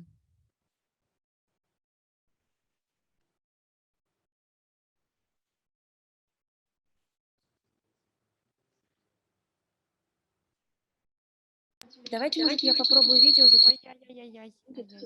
Подожди. У вас очень сильно заводится эхо. Кто-то один должен выключить микрофон, когда вы говорите.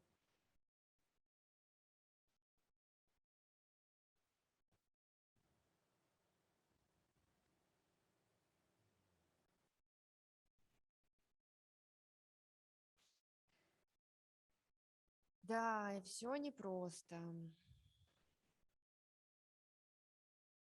Okay, I will use this awkward moment to thank once again everybody who were present at two first presentations and for your questions and comments. It's never enough to say thank you, so I will just thank you once again.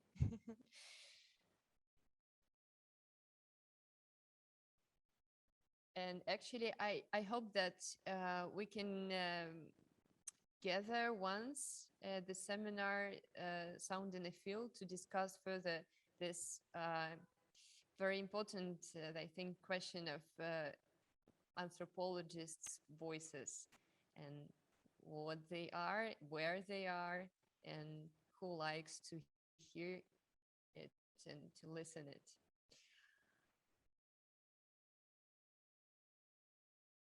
And also, I would like to thank Yelena, who left us, but still,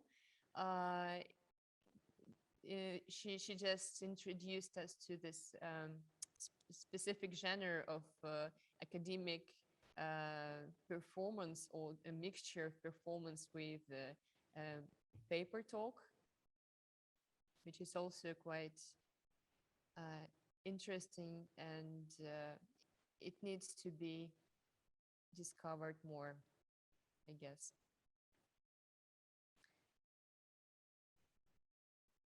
Ну, как у вас там дела? Скажите, пожалуйста, только кто-нибудь один. Или напишите в чат, пожалуйста. Очень хочется вам помочь, но я не представляю, как. Давайте мы попробуем начать, друзья. Давайте. Скажите, слышно ли вам будет нормально? Вера, можешь там аккуратно, ладно, его небольшой пока делать? Ага, давай. Минимальный. Да, ставлю. Я же у себя.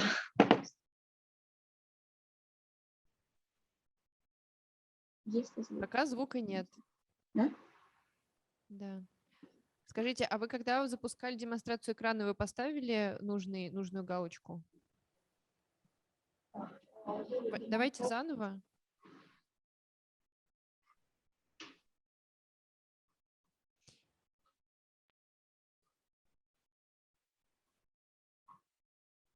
Почему не идет? Есть ли где-нибудь в интернете эти файлы? Может быть, можно прислать ссылку, и я запущу? Есть ссылка.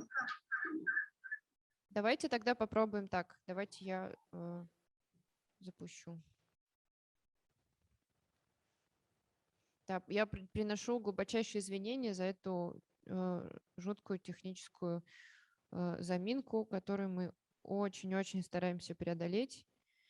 Но пока можно налить себе чаю. Василиса, Нет, я не смогу так услышать тебя, Лили. У тебя начинается эхо, и ты пропадаешь обратно.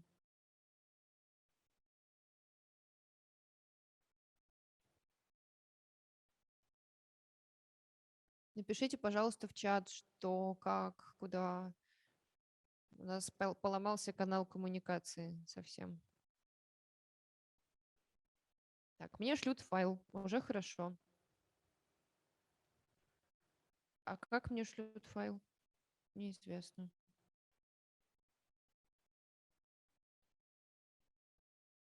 Ага, так, мне пришел файл.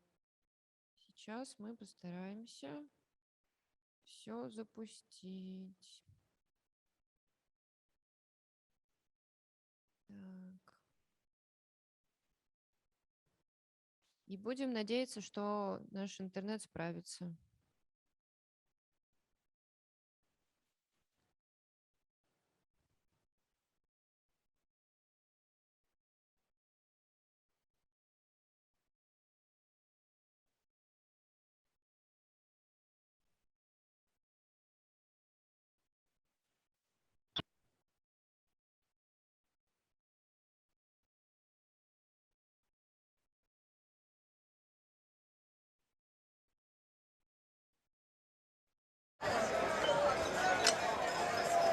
Here comes the gas.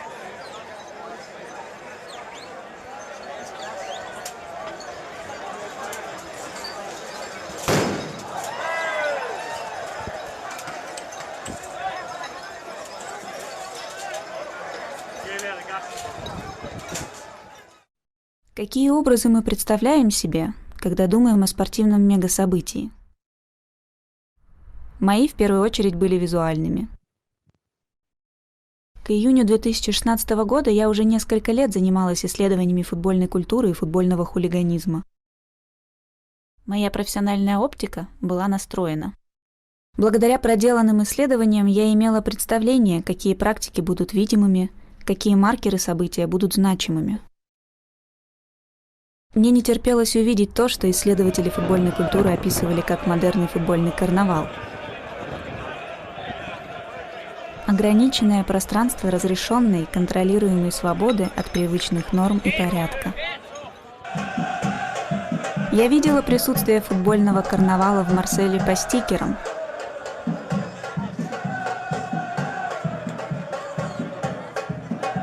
Их оставляли футбольные фанаты, приехавшие из самых разных городов и стран.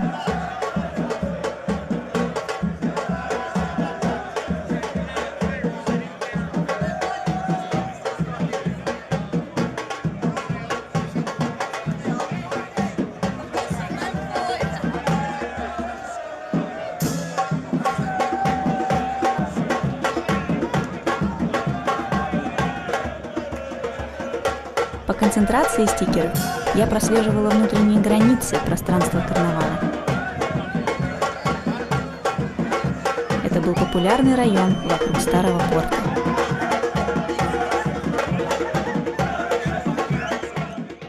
Моя профессиональная деятельность тогда была связана практически исключительно с производством текста. Я мыслила текстом, когда вела полевой дневник. Я ожидала услышать песни и речевки, но я смотрела на них как на текст.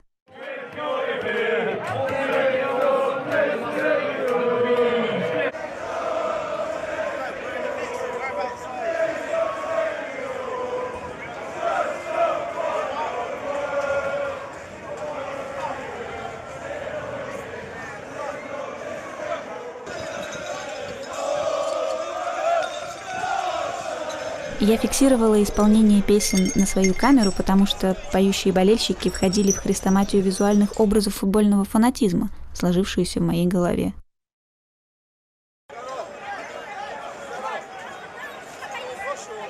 Модерный карнавал всегда сохраняет потенциал перерасти границы того, что разрешено, упорядочено, контролируемо.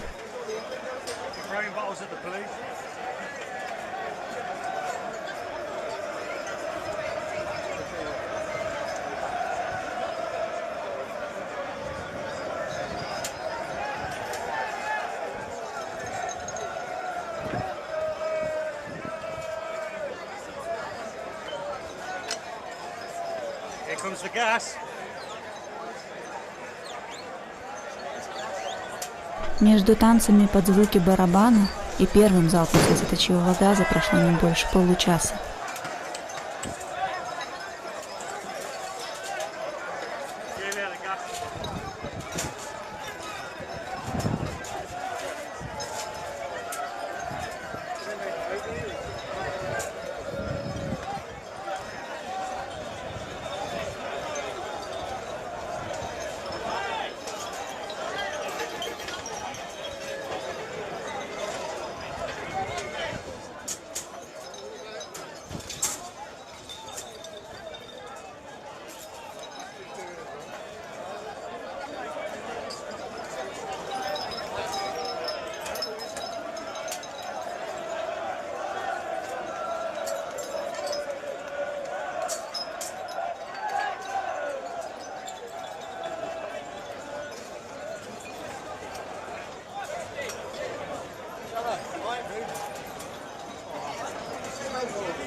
Происходящее снимали все. После первой волны слезоточивого газа я обратила внимание на появившиеся в общем шуме ноты беспокойства.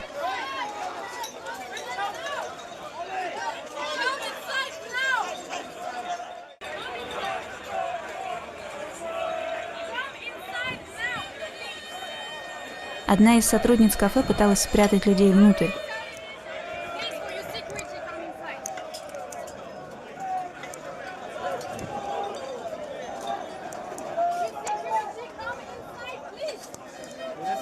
Уверенным подталкиванием она отвергла все мои заверения о том, что мне нужно продолжать полевое исследование.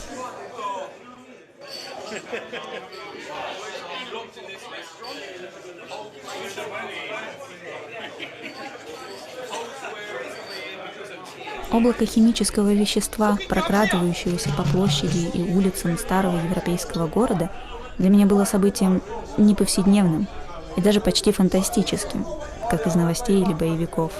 Настолько фантастическим, что практически не опасным. Возможно, сказалось не такое широкое применение слезоточивого газа при протестах на постсоветском пространстве. Спустя 5 лет при просмотре своих видеозаписей я поняла, что оба раза, когда разрыв орудия с газом попадал в кадр, он сопровождался не страхом и больше походил на долгожданное открытие бутылки шампанского.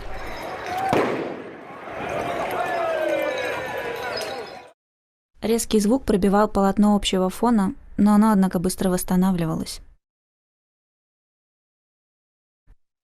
Что, конечно, не мешало мне снимать драматичность развернувшихся беспорядков, фиксировать образы насилия, достойные провокационных газет.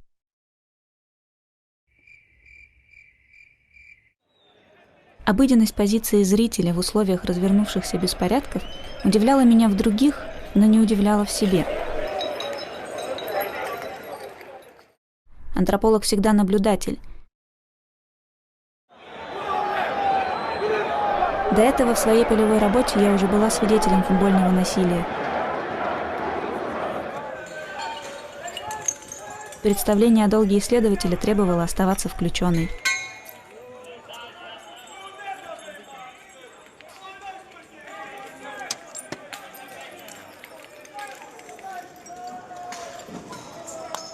Мои компаньоны имели даже больший опыт в подобных ситуациях. Но кажется, что все мы пребывали в заблуждении, что неучастие гарантирует безопасность.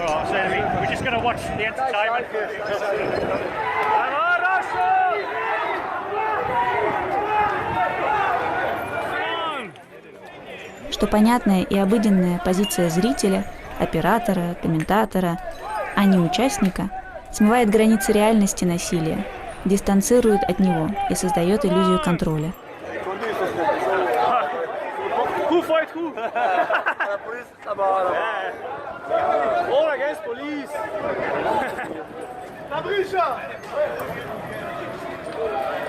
И даже позволяет сохранять повседневные нормы приличия. Хотя в действительности даже зритель остается участником.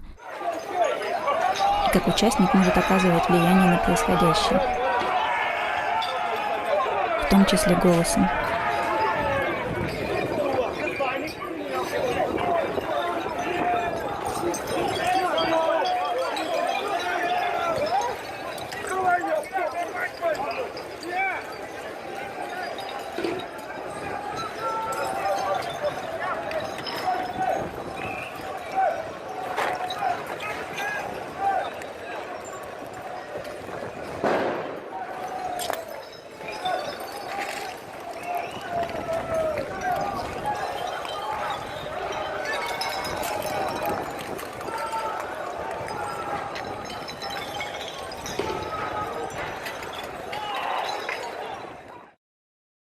Я мыслила текстом, но я заметила изменения в тональности и характере песен и речевок.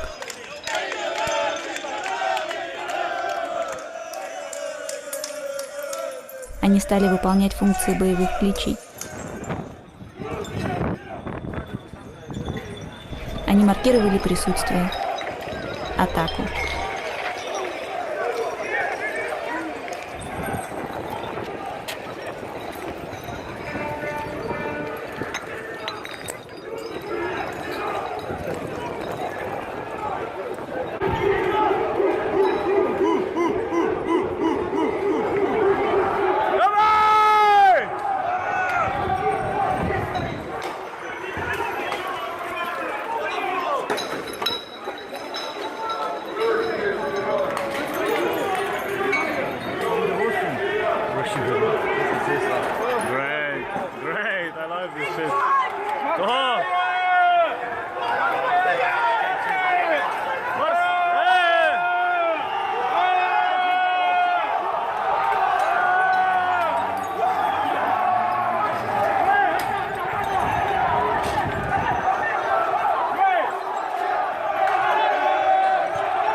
Они маркировали победу, в данном случае на ступенях оперы.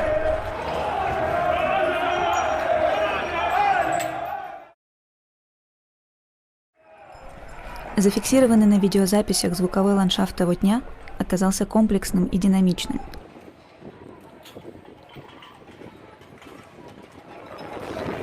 Хотя слово «ландшафт» мне кажется здесь слишком статичным.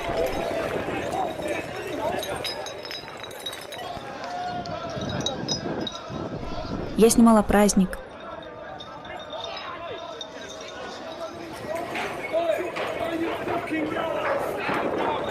Я снимала конфронтации.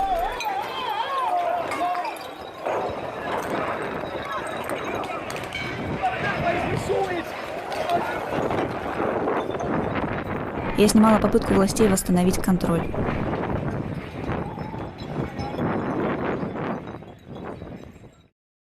С исходом вечера прибыли журналисты-обозреватели, которые до этого не участвовали в происходящем.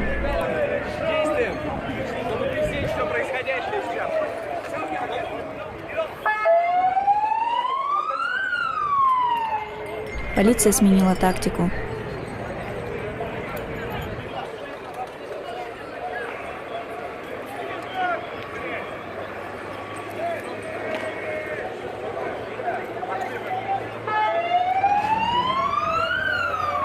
Теперь не газ, но вода должна была очистить площадь от беспорядка.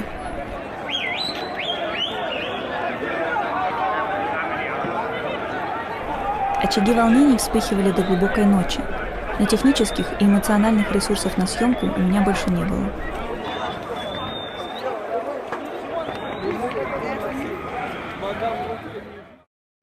Со следующего дня началось подробное освещение в прессе. Публикации содержали все те же и даже более жестокие сцены насилия, которые видела я. Политизированность, драматичность, упрощение – все эти черты были ожидаемыми и характерными для медийной репрезентации футбольного насилия. Мой материал долго пылился на полке. Я не хотела делать еще одну из множества типовых сенсационных историй. Все изменило одно видео, за которое я долгое время себя скорее ругала. Это было первое, что я сняла, когда спустилась к старому порту.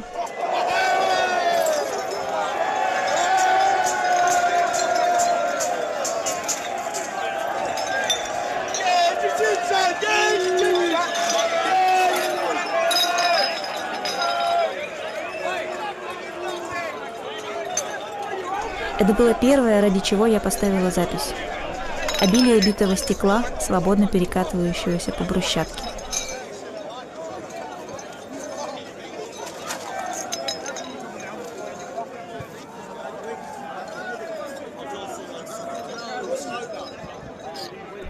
Сейчас мне интересен сам факт создания этого видео.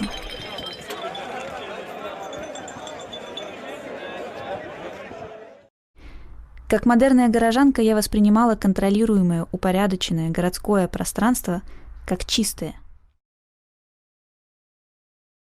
Мусор, битое стекло в таком пространстве вынесен за скобки, равно как и опасность.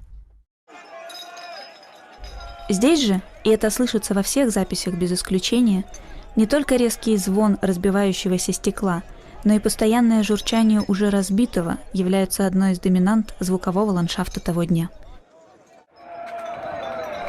Постоянный фоновый звук того, как привычная повседневная материя меняет свое состояние, оказался тревожным.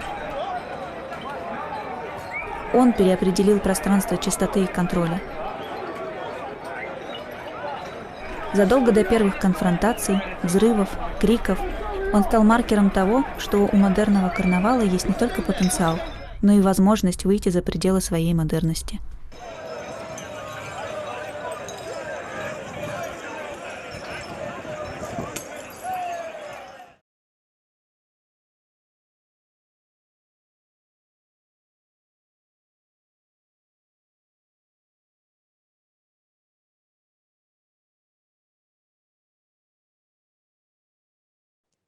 Спасибо огромное. Вот. Спасибо. Скажите, Есть ли вопросы у кого-нибудь? И да, если вот есть вопрос у Кени. Да. Вас не слышно пока. Нужно включить микрофон. We do not Wow. hear you. Okay. Yeah. Well, another fascinating and interesting piece that continue from Elena's talk to me and Kevin's talk up to this one. You see, I'm sometimes I feel ashamed to be an architect and urban planner. We can not solve the social problem. And what you're seeing here is pretty much a piece of like forensic anthropology, because now we need to use certain type of surveillance to control the urban environment. And you're so brave as a young lady in that environment. If you can look, it's old men, right? Young men, they are showing themselves. I have a book from my bookshelf. Say they are men enough. It's so terrible. I mean, okay, so I kind of remind me what Karl Marx said. He said that I have the question here is that you said the Russian hooligan, if I hear that correctly, but this happened to be in Marseille, right, in France, and Karl Marx said that the French Revolution is the daydreaming terrorists, right? But what we're seeing there, I'm not so sure they are French or maybe mixed bag of all different people. And Marseille is very different from Paris. That's something I know. I mean, where are these people coming from? And I feel, this is so moving a piece. Thank you so much for everything. You can explain a little bit further about how you yourself,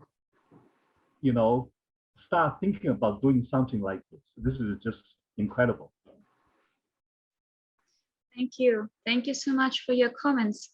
That's the thing though. I'm trying not to think about it as being brave, but rather to reflect on why I wasn't particularly afraid, not just me, myself, but other people. I mean, I understand probably I should have spelled it more, but I think that I had particular optics. I mean, I had experienced football violence before during my fieldwork, so I kind of knew what to expect in that regard, and I wasn't that much afraid. But the thing is that when I'm thinking, I'm not sure about that, but I'm trying to reflect on that when you you think that you are in this controlled carnival situation. Well, I mean, it's a big event. It's a huge European event and stuff like that. It certainly has to be controlled. And then you see this kind of violence, you kind of distance yourself from it. It just, I mean, I may be wrong. It's just a thought, right? That along with this disorder and everything, it's still, you think that it's still controlled in some way. So it's not much about bravery, but you fail to acknowledge that it's actually isn't, and that you're just hiding behind your phone doesn't protect you from anything. But that's kind of one of the stories that I was trying to pursue, to reflect upon why I was filming what I was filming. But the other thing was about the sound. And that was quite, I think that was the thing that I discovered after I made this records. And I wasn't, as I said, I wasn't thinking about it back then, that actually this sense of that something is out of place, something is in a disorderly fashion, was at the very beginning. Because at the very beginning when I arrived, when it was still, I think, an hour or so before the game even. So everybody just were coming down to celebrate. And I was there conducting my fieldwork with English football hooligans, actually. And even they didn't expect that. I mean, everybody would just chill and thought that, well, there's going to be a kind of a carnival. But because of this sound and this glass and everything around, I think that in a way helped to establish a different character to this landscape, that to mark it as like not that controlled. And that's on the level of sound, and then on the physical level, it actually, I mean, I think that was a naive mistake from the city policies, that they allowed it actually to sell alcohol in glass, because, well, that's the first thing that you will throw at somebody. And what I saw, again, you asked about who are those people. That's the thing. Probably, I don't know if you noticed, but a lot of people were engaged in the confrontations, and particularly, you know, after the police hire the tear gas on you, I saw this change, that people who, for sure, they weren't hooligans, for sure they wouldn't otherwise participate, but after that, because tear gas as a method doesn't exclude anyone, it kind of, it isn't very democratic, isn't it? A lot of people who were just an ordinary football fans, they weren't just even fans, I don't know, followers, you know, just people who came there to celebrate something. They were starting to be more and more engaged, and they had the resources to do that. They had these bottles, they had these things that they could throw just whatever at somebody, or just to throw. So that's the thing. I think that that's the problem with this material, because it's just too much. I don't know from which angle and from which side to unpack it so that it would mean something. But I think that this sound of glass, it's not typical sound. I mean, it's not the continuation of it, the loudness of it.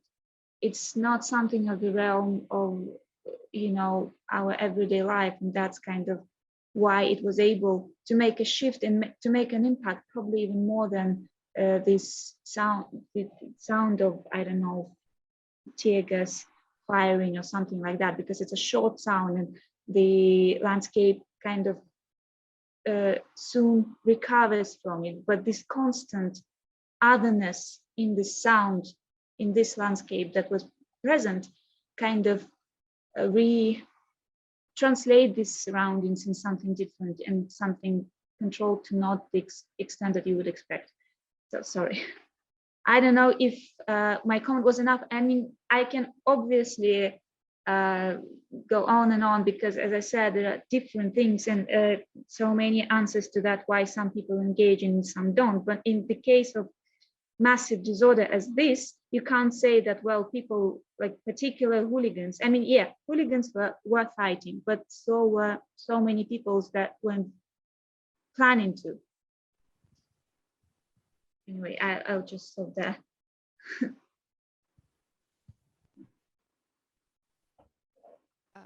Yeah, Thank you so much. Thank you. Мне кажется, у Светланы, появившейся с нами, есть вопрос или комментарий. Во всяком случае, я бы предложила Светлане озвучить свой комментарий, который она мне уже написала, потому что это интересный вопрос. Понятно. Ну да, хорошо. Я сижу, просто думаю, может быть, я и не права. У меня возник, не то что вопрос, я хотела бы, чтобы вы пояснили, почему вы воспринимаете это как карнавал, то есть это жанр карнавала, то есть по каким признакам? Да, спасибо за вопрос. Мне просто кажется, что там больше изначальной агрессии, направленной друг на друга, разных команд, то есть они заложены в этот дух соревновательности, а не там перформатива. Это тоже есть, безусловно. Карнавал это как бы термин, который выработался в исследованиях футбольной культуры и футбольного хулиганизма, он скорее применяется вот как раз в случаях таких международных соревнований, когда, то есть это исключение, не все чемпионаты, как вы можете догадаться, проходят так, да, и они проходят, ну, то есть, я не знаю, в 60-е разве что такое можно было еще встретить. Вот, поэтому вот первое там видео, где люди пляшут под барабаны, вот это скорее больше отвечает такому духу. Там, конечно, могут быть какие-то конфронтации, но они другого рода, они совершенно не такие массовые, и они, ну, опять же, да, тут, здесь был полный хаос, потому что в какой-то момент там действительно непонятно, кто с кем, и главным образом против полиции. Но надо сказать, что Франция в тот момент вообще встала в принципе вся, поэтому бросить бутылку полицейского, мне казалось, что для некоторых людей было отдельное удовольствие в Франции. Вот, короче говоря, описывать это в том числе карнавал в смысле Бахтина, да, такой, и за этим действительно есть долгая такая исследовательская традиция подходить к этому как такому пространству, где стираются привычные какие-то нормы, но вот остаются при этом все равно в каких-то контролируемых, да, пределах, если мы говорим именно про чемпионаты Европы, про чемпионаты мира, вот такого рода праздничные мероприятия, потому что они рассчитаны, в отличие от матчей там, чемпионатов национальных каких-то, и там особенно лиг каких-нибудь пониже, куда ходят люди вот прям специально, это такие большие ивенты, которые включают в себя, как правило, широкое население города, а то и страны, да, люди туда ездят большими массами. Вот, поэтому я могу сказать, да, на кого я ссылалась, или там прислать эти работы, но в смысле за этим есть вот мысль. Спасибо большое. Да, я сама наблюдала перед чемпионатом мира в Петербурге, да, это было 2 года назад, я не ошибаюсь, я не такой футбольный продвинутый болельщик, конечно. Это был матч Швейцария-Швеция. Вот проход Швеции действительно был похож на карнавал, вот действительно, и хотелось к ним присоединяться. Это все было абсолютно невоинственно, мирно, там были дети, там были болельщики на инвалидных креслах, а вот швейцарцы шли более так агрессивной, как бы выстроенной толпой и выкрикивали свои речевки довольно-таки вот, ну, была там агрессия, то есть направленная, такая военизированная.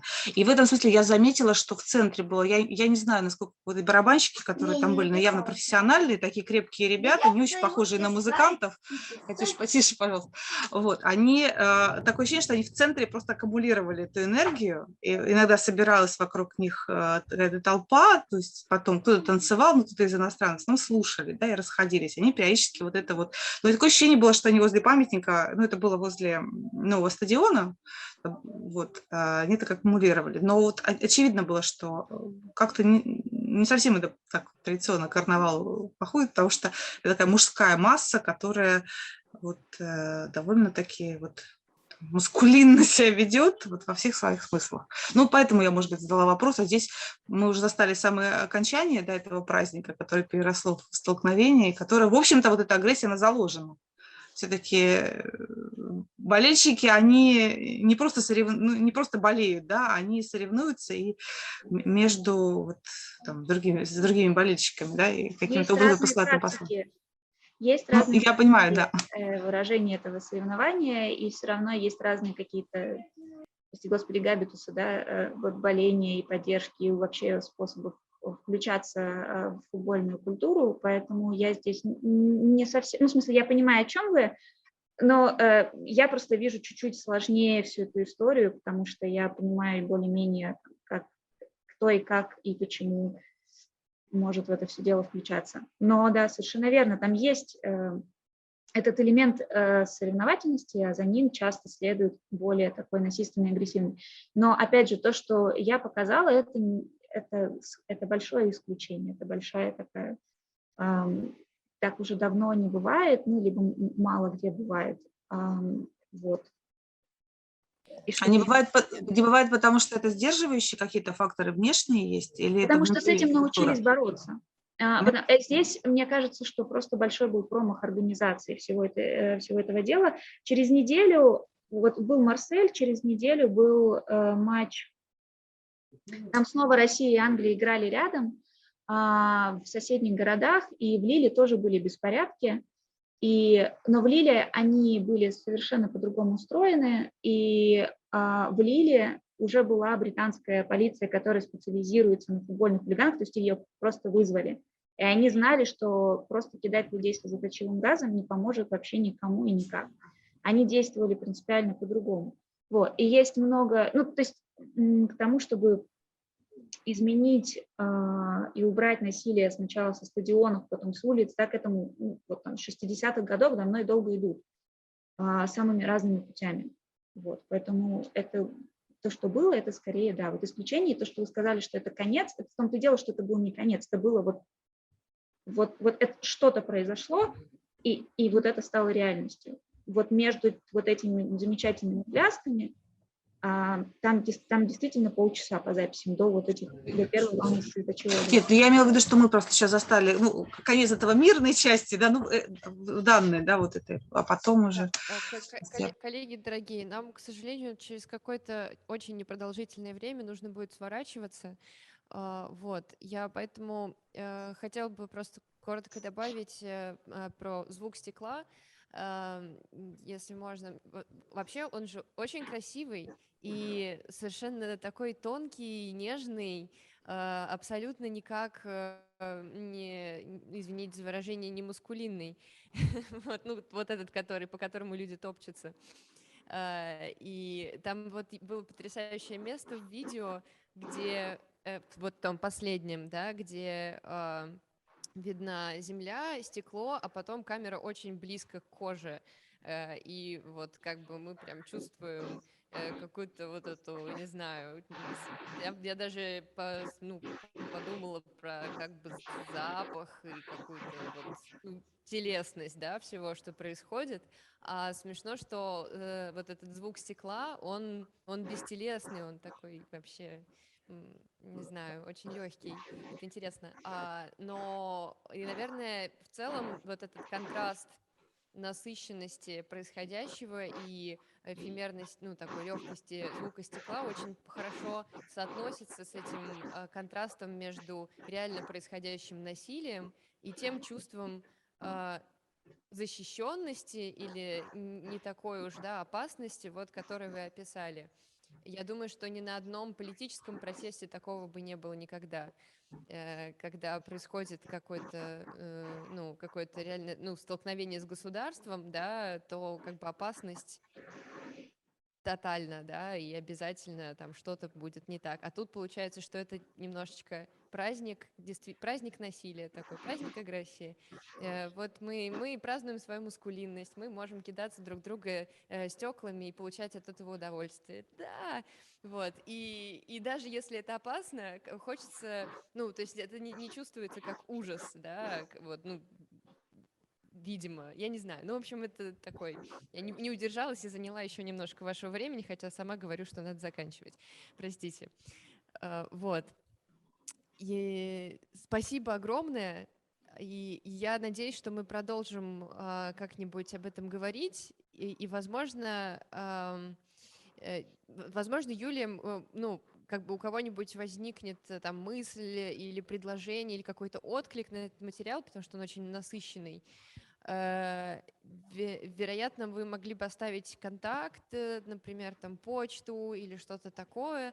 И вообще я сразу скажу, что многие наши участники оставляют вот свои почты. Я пришлю тоже вот как список этих всех контактов, чтобы, если что, продолжать коммуникацию. А еще у меня такой вопрос для тех участников конференции, которые не смогли сегодня подключиться. Нет ли возможности посмотреть это видео? Нет. Все, хорошо. Простите, да, у меня здесь будет довольно принципиальная позиция, поскольку, ну, там есть сцены вполне, да, крупным планом людей, участвующих в беспорядках. Я их не одобряю и не поддерживаю, но как антрополог выдать я их не могу. Да, я знаю, что до сих пор это дело отслеживается, поэтому это, к сожалению, такое довольно жесткая у меня позиция. Я поэтому просила не показывать это Да, но мой вопрос даже не связан не с публикацией совсем даже, а просто как бы есть вот одна из участниц конференции Вита Зеленская, которая тоже занимается исследованием протестов, вот, и мне кажется, было бы очень интересно как-нибудь вот вас в диалоге в таком, да, вот, чтобы, было бы интересно, если бы вы вдвоем тоже обсудили этот материал. Да, спасибо за идею. Мне кажется, это очень здорово. Это можно сделать в каком-то формате офлайн-семинара с какой-то, может быть, трансляцией для узкого круга людей. Вот. Но вот в таком, да, конечно, но какую-то вот ссылку, которую можно дать посмотреть, я не готова. Да, и это здорово, на самом деле, правда, не все должно быть публично. Вот мы такая открытая конференция, вот смотрите нас, вот наслаждайтесь, а что-то вот и не должно быть. Вот у нас сегодня был мастер-класс, который мы никуда не транслировали, и никто никогда не узнает, что на нем было, потому что мы его и не записывали тоже. Все, вот маленький секрет. Кто пришел, тот пришел. Вот. На этой ноте я хотела бы еще раз поблагодарить всех и пригласить вот вас, отдохнув, присоединиться к нам завтра на круглом столе про реставрацию с полевых записей звука, и дальше вечером на презентации саунд-инсталляций, которые уже тут вот живут. Ну, сейчас они выключены, но они уже как бы ждут вашего внимания. И в Петербурге, я надеюсь, тоже они вас ждут. В всяком случае, еще пару дней назад ждали. Я надеюсь, с ним ничего не произошло. Вот. Спасибо большое. Вот. Василиса, тут есть комментарий про зловещий звук, который у вас там идет. За прекрасный зловещий звук. Тебя очень тихо слышно было, и там что-то прорывается. Хотя, вот, может быть, у нашей офлайн публики есть вопросы? Нет, вопросов нет. Все, я должна была убедиться. Спасибо всем, да. Да, И Юлия, спасибо тоже. Да. Спасибо большое. Да, спасибо всем за прекрасные материалы и за ваше время и интерес. Всего доброго. До свидания.